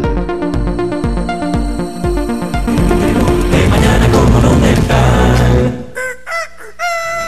Seguimos en De Mañana con Monumental, estamos en nuestra clínica legal conversando de un tema sumamente interesante y tiene que ver con las uniones de hecho. Para eso nos acompaña ya vía telefónica Gabriela desde Tibás. Gabriela, ¿cuál es su consulta? Bienvenida. Buenos días. Buenos días. Mire, yo quería consultarle al abogado, bueno, no me queda muy clarito. Bueno, yo tengo 40 años de divorciada, un matrimonio por la iglesia, ¿verdad? Con solo un año, duré solo un año casada y tengo 40 años de divorciada. Y ahorita hace 5 años estoy en unión libre con mi exmarido. Durante ese tiempo, bueno, tenemos una hija, con sus apellidos y todo. Durante ese tiempo, él adquirió un terreno con una casa junto con su hermano, lo heredó de los padres ya fallecido. El terreno está de esta forma, cuando fallezca uno pasa a manos del otro, pero yo a esta familia no le conozco absolutamente ningún pariente. Y entonces, ¿cuál sería mi situación? Doña Gabriela, disculpe porque no la entendí muy bien. Sí. ¿Usted actualmente vive con su exmarido? Exactamente. ¿Hace cuánto tiempo están en unión libre? 5 años. 5 años. Bueno, ya tiene usted, pareciera que los derechos... Y entonces, bueno, durante ese tiempo, bueno, ya le digo, él heredó el terreno junto con el hermano de los papás que ya fallecieron. Yo logré hacer mi capital. ¿Cuál es la situación allí? Muy bien. Le agradecemos muchísimo su consulta, doña Gabriela, porque usted nos va a ayudar a introducir un tema que es con el que vamos a entrar a continuación. Pero antes vamos a atender a Andrea, quien nos llama desde Guadalupe. Andrea, bienvenida. Buenas, mi consulta es la siguiente. Sí, yo tengo una relación de hecho con mi pareja hace 11 años, pero estamos, bueno, a punto como de divorciar, pues de separarnos, ¿verdad? Él dice que no tiene derecho a darme pensión a mí, yo no tengo otra pareja, él aparentemente sí tiene otra pareja ya, ¿verdad? Él a mí me tendría que dar pensión.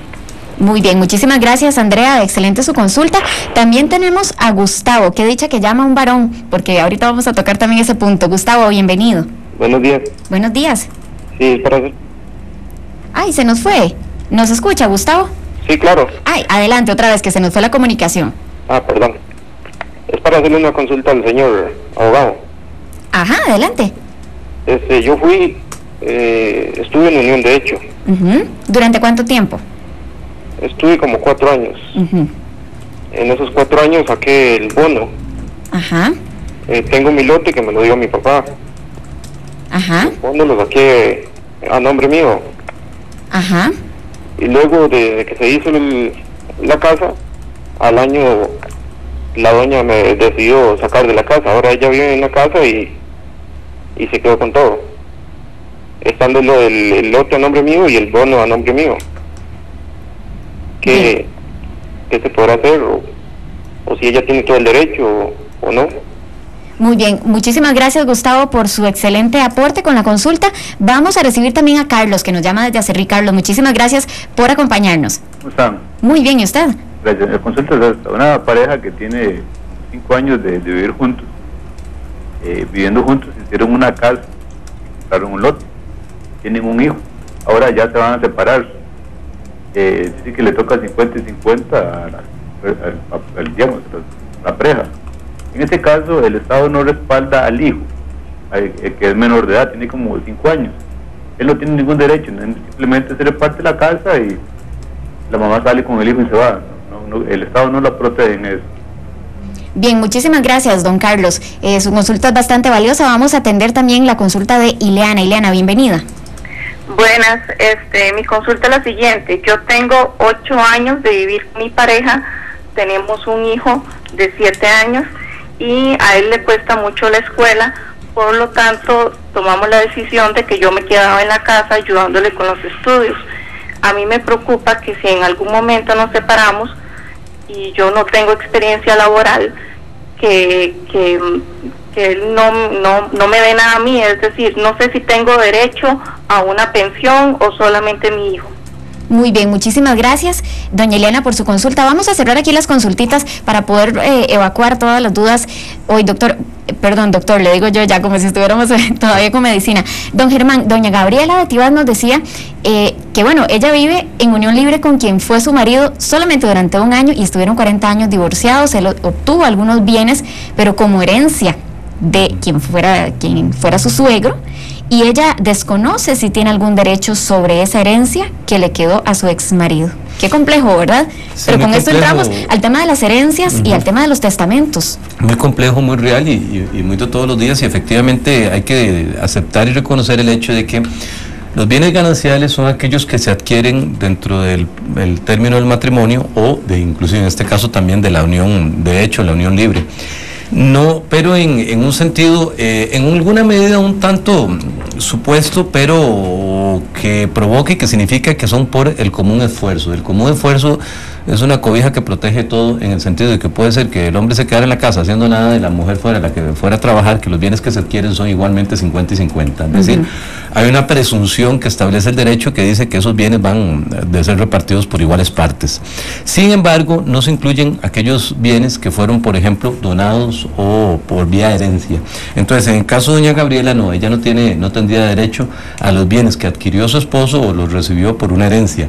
Sin embargo, sí hay un aspecto interesante, y es que convendría para ella, el consejo que yo le daría, es de solicitarle a su esposo que haga un testamento especialmente para la hija, porque la hija sí tiene derecho sobre esos bienes, al ser que ella igualmente pueda heredarlos, y puede ser que el esposo de doña Gabriela tenga pues otros hijos o tenga padre o madre que son herederos de primer orden. Ahora en un ratito vamos a hablar cuáles son los herederos de primer orden, que son los herederos de primer orden, y entonces conviene, si él tiene por supuesto que la libertad evolutiva, la libertad de testar libremente, lo que podría hacer es asegurar un poco ese patrimonio para su hija, pero ella no tiene derecho toda vez que son bienes no gananciales, porque no fueron adquiridos sí dentro del matrimonio, más no por un común esfuerzo, sino por la donación o herencia que ella recibió por parte de su padre. Aprovechemos para conocer qué es eso, los herederos de primer orden. Excelente, muchas gracias. Ok, en Costa Rica nosotros tenemos 2 formas de provocar la transmisión de un patrimonio sucesorio. Esta sopa de letras significa lo siguiente, y es que cuando una persona muere, esta persona pudo haber hecho un testamento, entonces diseña su voluntad de acuerdo a ese testamento, siguiendo las instrucciones que quisiera que le fueran acatadas. Y existe, cuando no hay testamento, que es la ley la que dice cómo se reparten esas cosas. La libertad testamentaria no es absoluta, requiere ciertos límites, tiene ciertos límites. Por ejemplo, los bienes gananciales son uno, porque en el momento que uno de los cónyuges muere, entra en lo que se llama la mancomunidad ganancial, es decir, los bienes tienen que ser liquidados de acuerdo a lo que le corresponde a cada persona. En este caso, si este individuo murió, dejó un testamento, y en ese testamento, por ejemplo, no incluye a la esposa, bueno, la esposa tiene el derecho a reclamar como bienes gananciales todos los que se adquirieron dentro del matrimonio, como si fuera un divorcio. Claro. ¿Okay? Pero en el tanto que no se haya dejado testamento, la distribución de los bienes, la disposición, toda vez que esta persona no hizo un testamento, sigue lo que indica la ley. Y la ley indica por varios órdenes o grados. El primer orden tiene prioridad sobre el segundo sobre el tercero, hasta el último, que es el número 9, que es el Estado, pero eso nunca he visto que ocurra. Y eso significa que el primer orden involucra a la esposa como heredera, a los hijos como herederos y a los padres, es decir, ascendientes, descendientes en primer grado, padres, hijos y esposa. Por ejemplo, un segundo orden serían los hermanos, cuando no existe ninguna de estos órdenes que llamamos de los anteriores. Entonces, si un individuo no hizo testamento, entrarían. ¿Cómo se repartirían los bienes? Ok, en primer lugar hay que separar el 50% de los bienes que son gananciales, que son de la esposa. Correcto. ¿Okay? El resto se dividen entre los herederos. Hay una fórmula bastante compleja que en concreto lo que quiere decir es si existen más bienes gananciales, o sea, aquellos que fueron adquiridos dentro del matrimonio y otros que no fueron gananciales, es decir, que no fueron adquiridos dentro del matrimonio, se aplica un poco la fórmula para que la esposa o la conviviente jurídicamente reconocida mediante un proceso que mencioné abreviado, haya sido reconocido mediante una sentencia, tenga bienes no inferior a los otros herederos. Entonces, porque puede ser que haya muchos bienes que son gananciales y entonces le corresponde la mitad, o puede ser que casi ninguno fuera ganancial, entonces no le correspondería prácticamente nada. Sí le correspondería herencia como heredera, para que su cuota hereditaria no sea menor que el del resto de los herederos. Yo sé que esto cuesta bastante entenderlo, es muy complicado. Es complejo, pero es útil, y ahí vamos por lo menos mencionadito, ¿verdad? Don Germán, da para muchos programas en los que podríamos profundizar, pero bueno, lo aprovechamos para aclararle la duda a doña Gabriela. Después, Andrea nos pide ayuda, ¿verdad? Su ayuda es muy valiosa, don Germán, porque ella nos dice que tiene una relación de hecho desde hace 11 años, están en un proceso de separación, nos mencionaba que probablemente su pareja tenga ya otra persona, pero independientemente de eso, la inquietud de ella es si tiene derecho ella a recibir pensión y más allá de eso, obligación de su expareja de darle una pensión. Yo creo que, Natalia, lo sintetizaste muy bien, y aquí yo empato con lo que dijo Ileana, doña Ileana, en que tiene un hijo que le tiene cierta dificultad, entonces ella se ha quedado en la casa ayudándolo. Una de las cosas bonitas que tiene el derecho, bueno, en primer lugar, aunque nadie lo crea, yo creo que es la lógica de las cosas, pero además de eso, la presunción que hace que ese 50% del valor neto, al final de las cuentas voy a explicar qué es el valor neto de los bienes, ese 50% del valor neto de los bienes se reparte de una manera, digámoslo así, indiscutible. Indiscutible desde el punto de vista estrictamente jurídico. Si yo agarro y vendo todos los bienes que tenía, pues entonces va a costar mucho la perseguibilidad del dinero que tenía porque lo puedo guardar, etcétera y demás. Pero eso lo que quiere decir es que puede ser que el varón de la relación sea el presidente del banco más poderoso de América Latina con el mejor de los sueldos y la esposa simplemente se queda en la casa limándose las uñas, que la presunción que existe es que esos bienes gananciales son 50 y 50%. Cuando estamos en una figura de una unión de hecho, esos bienes gananciales inician, como lo habíamos mencionado, en el momento en que comenzó la unión de hecho. Pero vuelvo a decir, y eso se le conviene saberlo, doña Ileana y también doña Andrea, que esa unión tiene que ser jurídicamente reconocida. Para ser reconocida hay que ir ante los tribunales de familia y juzgados de familia, y solicitar el reconocimiento de esa unión por medio de prueba. Ese es el primer paso, Andrea. Ese es el primer paso, porque véalo así. Por otro lado, entonces nosotros le pediríamos pensión alimenticia, yo se la pido a usted, y usted y yo no tenemos ningún tipo de relación con conocimiento ni demás. Igual sería para doña Andrea o doña Ileana, con personas que sostienen una unión de hecho, pero no están registralmente inscritas como matrimonio. Entonces, esta registración tiene que darse en virtud de una declaración, registración que sea el registro civil, disculpe, y tiene que darse como consecuencia de una declaración en virtud de una sentencia en un proceso abreviado. Entonces, a ellas dos lo primero que hay que hacerles la mención es el hecho de que tienen que acudir ante un abogado para que haga este reconocimiento. Y no importa si el varón gana mucho y la otra persona no tiene ningún ingreso, que el trabajo de la casa, que ya de por sí es bastante meritorio y desgastante, y a veces más que algunos trabajos que decimos en la calle, sea reconocido. Pero para que sea reconocido tiene que hacer la solicitud, porque solo única vez cuando está esta solicitud ya avalada, ya mediante una sentencia, es que ahí puede pedir pensión, pero ella sí tiene derecho a pedir la pensión alimenticia. Muy bien, ya evacuamos entonces aquí un par de consultas, ¿verdad? También la de doña Ileana y de paso la de Andrea. Y muy interesante porque vea, don Germán, que tenemos ya 3 consultas de mujeres y 2 de hombres.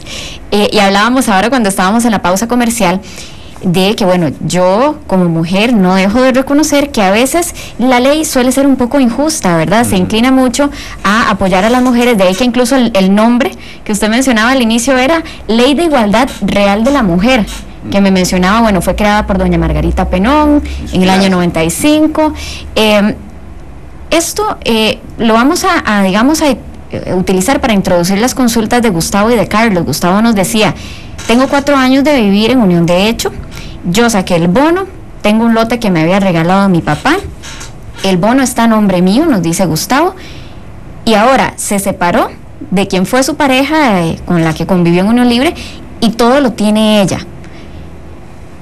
¿Qué pasa en ese caso? Él parece que tiene inquietud, se pellizcó, como dicen, se pellizcó ya cuando pasó la avalancha. Es un tema sensible también porque implica muchas emociones, ¿verdad? No es algo que se puede hacer con frialdad, una separación. Él, por lo visto, aceptó que ella se quedara con todo, pero ¿tiene posibilidades él de recuperar ese 50% que en teoría le corresponde por ley? Natalia, en el mismo orden que estás explicando muy acertadamente esta apreciación, así igualmente yo pues me presto a comentarla. El derecho funciona a base de presunciones. Hay una presunción muy interesante de que dice que la maternidad es un hecho y la paternidad una presunción. O sea, sabemos quién es nuestra mamá y presumimos quién es nuestro papá. Con eso yo que entrar al conflicto, ¿verdad? Pero lo cierto del caso es que hay también una presunción, ¿cuál es? Que, y es una presunción con una base absolutamente real a mi juicio, y es que existen sectores de la sociedad que son menos favorecidos en términos de una relación, como por ejemplo sucede con los trabajadores en atención a los patronos. Es decir, se presume que por lo general, y por lo general es así, el patrono tiene más ingresos, más dinero que los trabajadores, tiene mayor capacidad económica, y entonces el trabajador está en una situación de un poco minusvalía, digámoslo así, un poquito más desventajado. Entonces, bajo esa situación, la ley protege mucho al trabajador. En Costa Rica, la Constitución Política es como un reglamento de trabajo, hay un montón de artículos que se refieren a eso, ¿verdad? Toda vez que fue inspirada en virtud de un movimiento obrero y laboral. En este mismo caso, y parafraseándolo a la forma del derecho de familia, en Costa Rica la ley protege, algunas personas dirán desmedidamente, a la mujer. Sin embargo, nos hemos dado cuenta que en virtud de esta desigualdad, en gran medida originada por una relación biológica, toda vez que las mujeres son las que tienen los hijos, y también por una cuestión cultural, con frecuencia hombres muy irresponsables, hace que exista una tutela muy grande con la mujer. Y la mayoría de los hombres que cuando uno hace estos programas, en fin, se llaman indignados diciendo eso es una gran injusticia, y con frecuencia se cometen esas injusticias. Por ejemplo, cuando se solicitan medidas de protección, estas medidas de protección lo que hacen con mucha frecuencia es atender la necesidad de la mujer, que es su seguridad para sí, y seguridad a veces física, y sobra decir el montón de casos que se dan de violencia contra la mujer, que son las víctimas históricas, ¿verdad? Entonces, bajo ese entendido, significa que hay una especie de tendencia a la desigualdad, es decir, una mujer llega y pone medidas de protección, y al hombre a veces se le prohíbe acercarse a la casa, y eso es muy probablemente lo que pasó con este caballero que llamó hace un rato. Entonces, bajo este entendimiento, el que yo no pueda acercarme a la casa, en primer lugar, no significa que pierda mi derecho, porque tampoco el derecho es tan injusto, ¿verdad? Son como digo yo, amores distintos. Es decir, hay un reconocimiento de un valor económico de un mueble, y por otro lado hay una medida de seguridad que se llaman medidas cautelares, y cuando se habla de medidas cautelares tienden a ser provisionales y que buscan resolver un asunto puntual. Como siempre digo yo, en esta ley de protección, de medidas de protección y seguridad, son como de primero disparo y después pregunto. Claro. Primero retiro al hombre de la casa y después averiguo si era cierto, ¿verdad? Porque si no, no, el más funesto de los hombres tiene que aceptar, el más machista de los varones tiene que aceptar que pululan mucho los casos en Costa Rica y en muchos países, no solo en Costa Rica, de agresión a la mujer, ¿verdad? Y que no se le fue atendido, y después vemos que la mata, la descuartiza y esas cosas, porque además de eso, ningún hombre mata con un venenito para que muera lentamente, no siempre es como introduciendo algo, como una cuestión de verdadera agresividad, de violencia, ¿verdad? Había una escritora que decía que los hombres matan introduciendo algo como un cuchillo, las mujeres matan poco a poco, como con un veneno. Entonces, bajo ese entendido, podemos resolver 3 aspectos. En primer lugar, siendo que a don Gustavo el lote se lo regalaron o lo recibió en una herencia o una donación, el lote no es ganancial. Lo que es ganancial es lo construido sobre ese lote, siempre y cuando se construyera en común unión, en unión de hecho, o unión libre, o casados, o con mucho más razón. Sin embargo, ese lote también tenemos que ver que probablemente tenga un bono, como él me lo mencionó, fue adquirido mediante un bono, que es un beneficio, o sea, que es un regalo también. Entonces, pero es un regalo ahora sí, seguramente a la pareja. Y pero por está a otro nombre lado, de él, ¿qué pasa ahí? sí, pero también es muy frecuente que estas propiedades tengan límites y limitaciones, y que además de eso deba atenderse precisamente al beneficio de la familia, porque casi nunca los lotes se los regalan, o no es lo general que los lotes se los regalen o el bono sea para el beneficio de un individuo, sino para una familia, una pareja. Entonces es muy frecuente que se reconozca ahí lo que es la unión de hecho en ese tipo de escrituras, entonces que el registro aparezca así, y por otro lado que analice don Gustavo y haga un estudio de registro a ver si tiene limitaciones, lo que significaría que no puede vender en términos generales el lote o la propiedad, ni siquiera inclusive repartirla, si no se levantan los límites o limitaciones, que a veces son de 10, 15 años, etcétera. Entonces, bajo ese entendido, no significa que don Gustavo se quedó sin la propiedad. Vuelvo a decir, el lote lo regalaron, pero a la hora de que le dieron el bono, le pusieron, el Estado da un bono, pero pone una condición. Casi siempre es 2, no puede venderlo en tanto tiempo y tiene que reconocer la unión de hecho que usted tiene con su pareja, y ahí aparece en la escritura. No sé si será el caso, pero es muy frecuente que así suceda.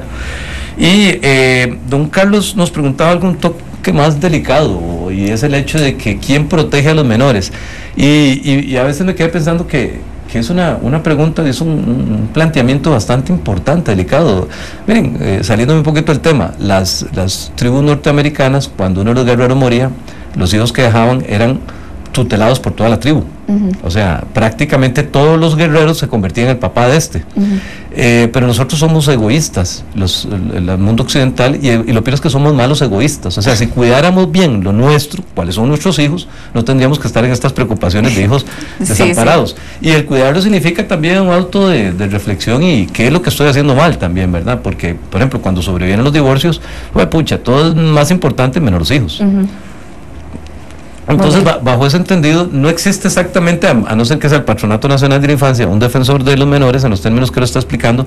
Sin embargo, en términos procesales sí es posible conseguir, por ejemplo, un defensor público para que defienda al menor en este caso, ¿verdad? Muy bien.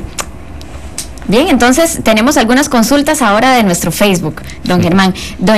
Vamos a ver, Maynor Abarca Durán nos dice, pero esta ley no se aplica bien.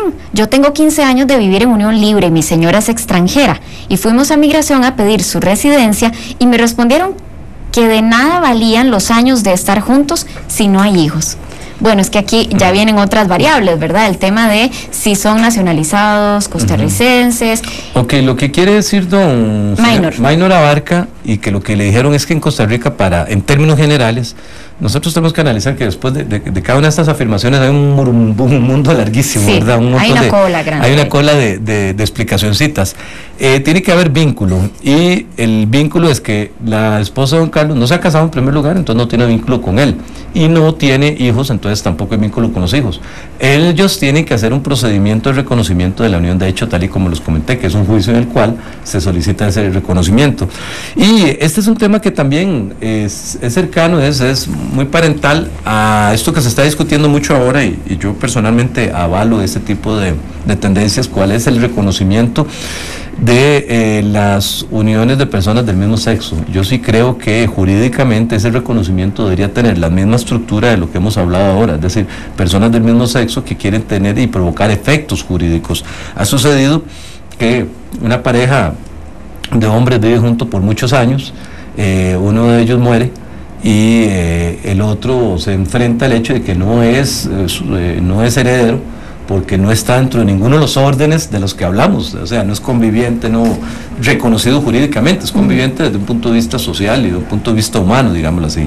Entonces sucede que este individuo se muere y los herederos son sus padres o sus hermanos, y entonces esta persona que siempre fue Su verdadera compañía. Su verdadera compañía, lo dijiste muy bien, quedó desprotegido y no tiene cobertura social hasta ahora, que ya eso tiende a cambiar y demás.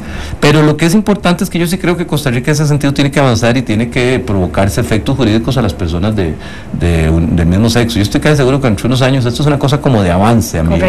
Dentro de unos años ese respeto va a ser tutelado y nosotros nos vamos a dar cuenta. ¿Se acuerdan hace años cuando no era tutelado tal cosa? Pero justamente ahora en nuestra sección anterior hablábamos de eso, ¿verdad? De la importancia que tienen los avances tecnológicos, sociológicos, en fin, estudios científicos que van mejorando la calidad de vida de los seres humanos desde el punto de vista médico y también social. Y a propósito de este tema, don Germán, nos envía la consulta Giovanni Delgado Rivera, nos dice: consulta, ¿qué pasa con las personas, con las parejas homosexuales que tienen todos los requisitos para cumplir con lo solicitado en las uniones de hecho? Y que hay muchos casos, ¿por qué tanta resistencia y visiones diferentes como la de los abogados? Menciona a don Pedro Beirute, a don Belisario, por ejemplo, y ¿qué se puede hacer para corregir esto sin caer en otros procesos como testamentos o sociedades que serían discriminantes porque son situaciones iguales jurídicamente? Bueno, es bastante complejo, ¿verdad? Y la inquietud de don Giovanni sé que es la de muchos costarricenses.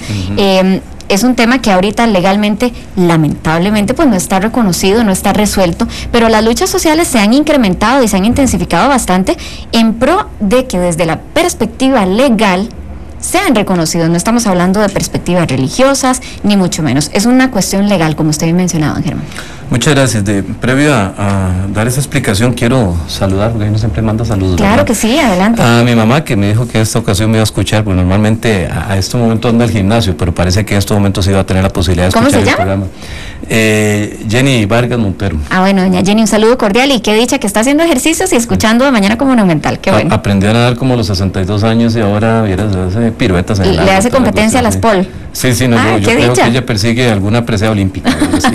Pues me parece muy bien. Y también a los compañeros de Interlex, de Bufete Echeverría, especialmente a Moniquita, muy amable ahí siempre en la recepción, y a Lenita, que nos ayuda en tantas cosas, y ese es el elemento neuronal ahí del bufete. Qué bueno. Mire, yo creo que cuando uno respeta hay que respetar por todo lado. Correcto. Por ejemplo, don Giovanni menciona a dos colegas, que aparte de colegas son muy buenos amigos míos y con los que salgo y comparto muchísimo. Y excelentes profesionales, ¿verdad? Excelentes profesionales y altamente reconocidos los dos. Y a mí me han dado mucho la posibilidad de ir a Canal 13 y con mucha frecuencia nos vemos. Y si bien es cierto, y de hecho en alguna ocasión hemos tenido conversaciones, porque tal vez no entra el mundo de la discusión este tipo de temas, toda vez que yo pienso diferente de ellos. Bueno, vuelvo a decir, si uno exige el reclamo de un derecho, tiene que aceptarlo. O sea, hay que aceptar que hay personas que piensan diferente. Mire, y no solo eso, no es tan fácil para la cultura costarricense el simplemente un momento dado sentirse desprovisto de toda la estructura, digamos, en este caso católica, cuando tenemos tantos siglos de que sea la iglesia dominante.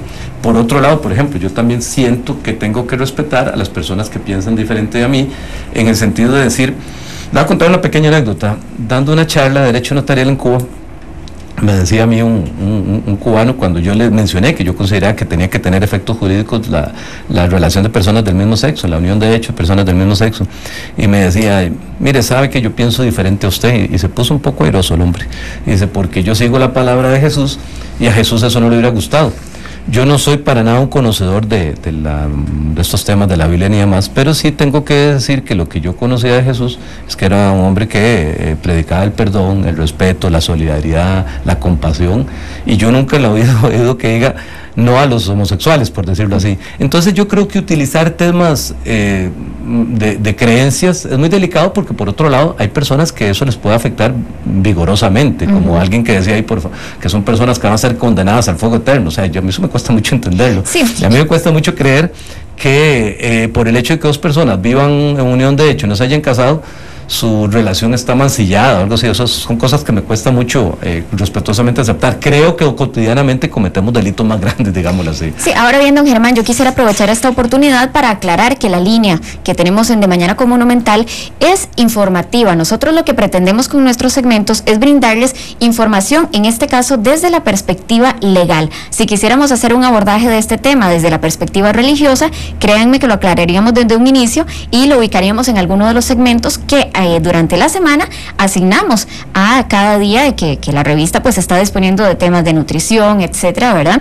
En este caso estamos haciendo un abordaje meramente legal, informativo, para que las personas que viven en uniones de hecho heterosexuales, que son las que la ley reconoce en nuestro país, pues entonces estén bien armadas, ¿verdad? Para afrontar una separación, un tema de herencias, en fin, esa es nuestra línea y valga la oportunidad para aclararlo. Tenemos otras consultas, don Germán. Precisamente, doña Ana Enid Vargas dice, buen día, es para hacer una consulta respecto a un familiar. Una conocida vivió en unión de hecho con un señor desde que tenía 18, como hasta que tenía 50 años, ¿verdad? Ella. Luego ella comenzó a padecer una enfermedad mental y el señor se separó de ella y la dejó en la casa paterna. Y en ningún momento a ella le dieron nada material, ninguna pensión por parte de su expareja. ¿Tiene él alguna obligación legal de darle alguna pensión? Muchas gracias. Bueno, gracias a usted, doña Ana Enid. Es un caso complejo también.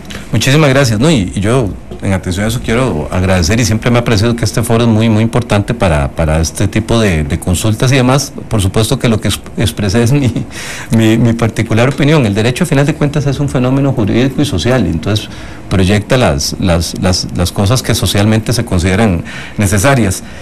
Una pequeña invitación y muy importante es a una charla que va a dar el suscrito los días 8 y 9 de agosto a las 5 de la tarde en el Club Unión, que es sobre la responsabilidad notarial.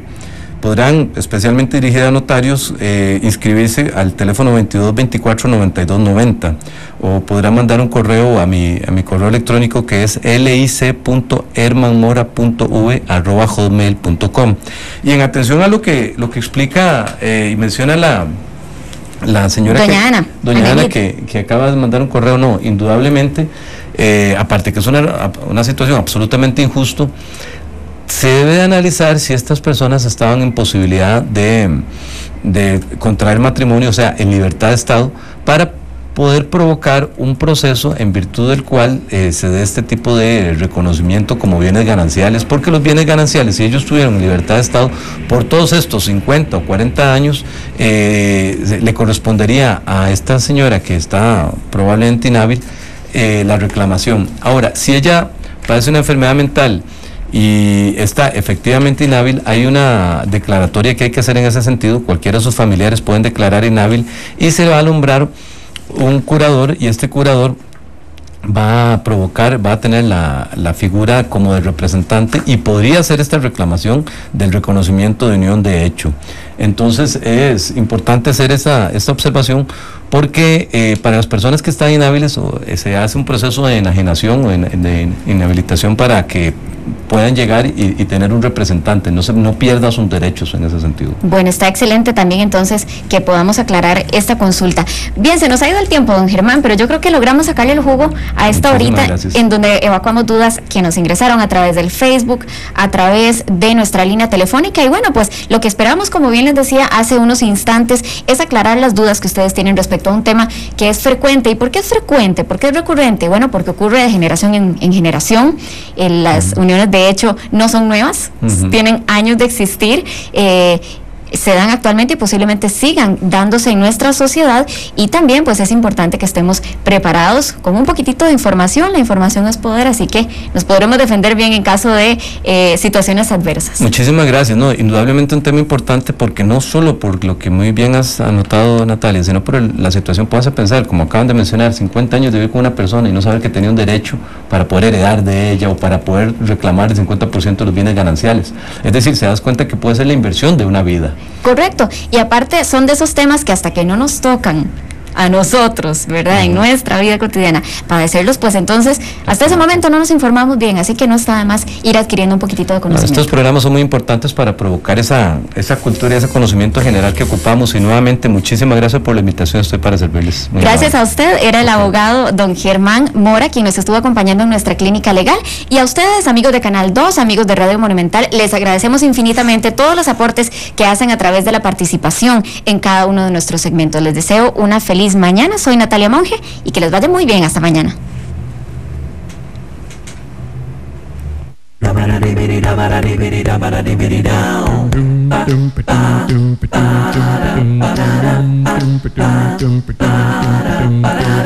De mañana con Monumental.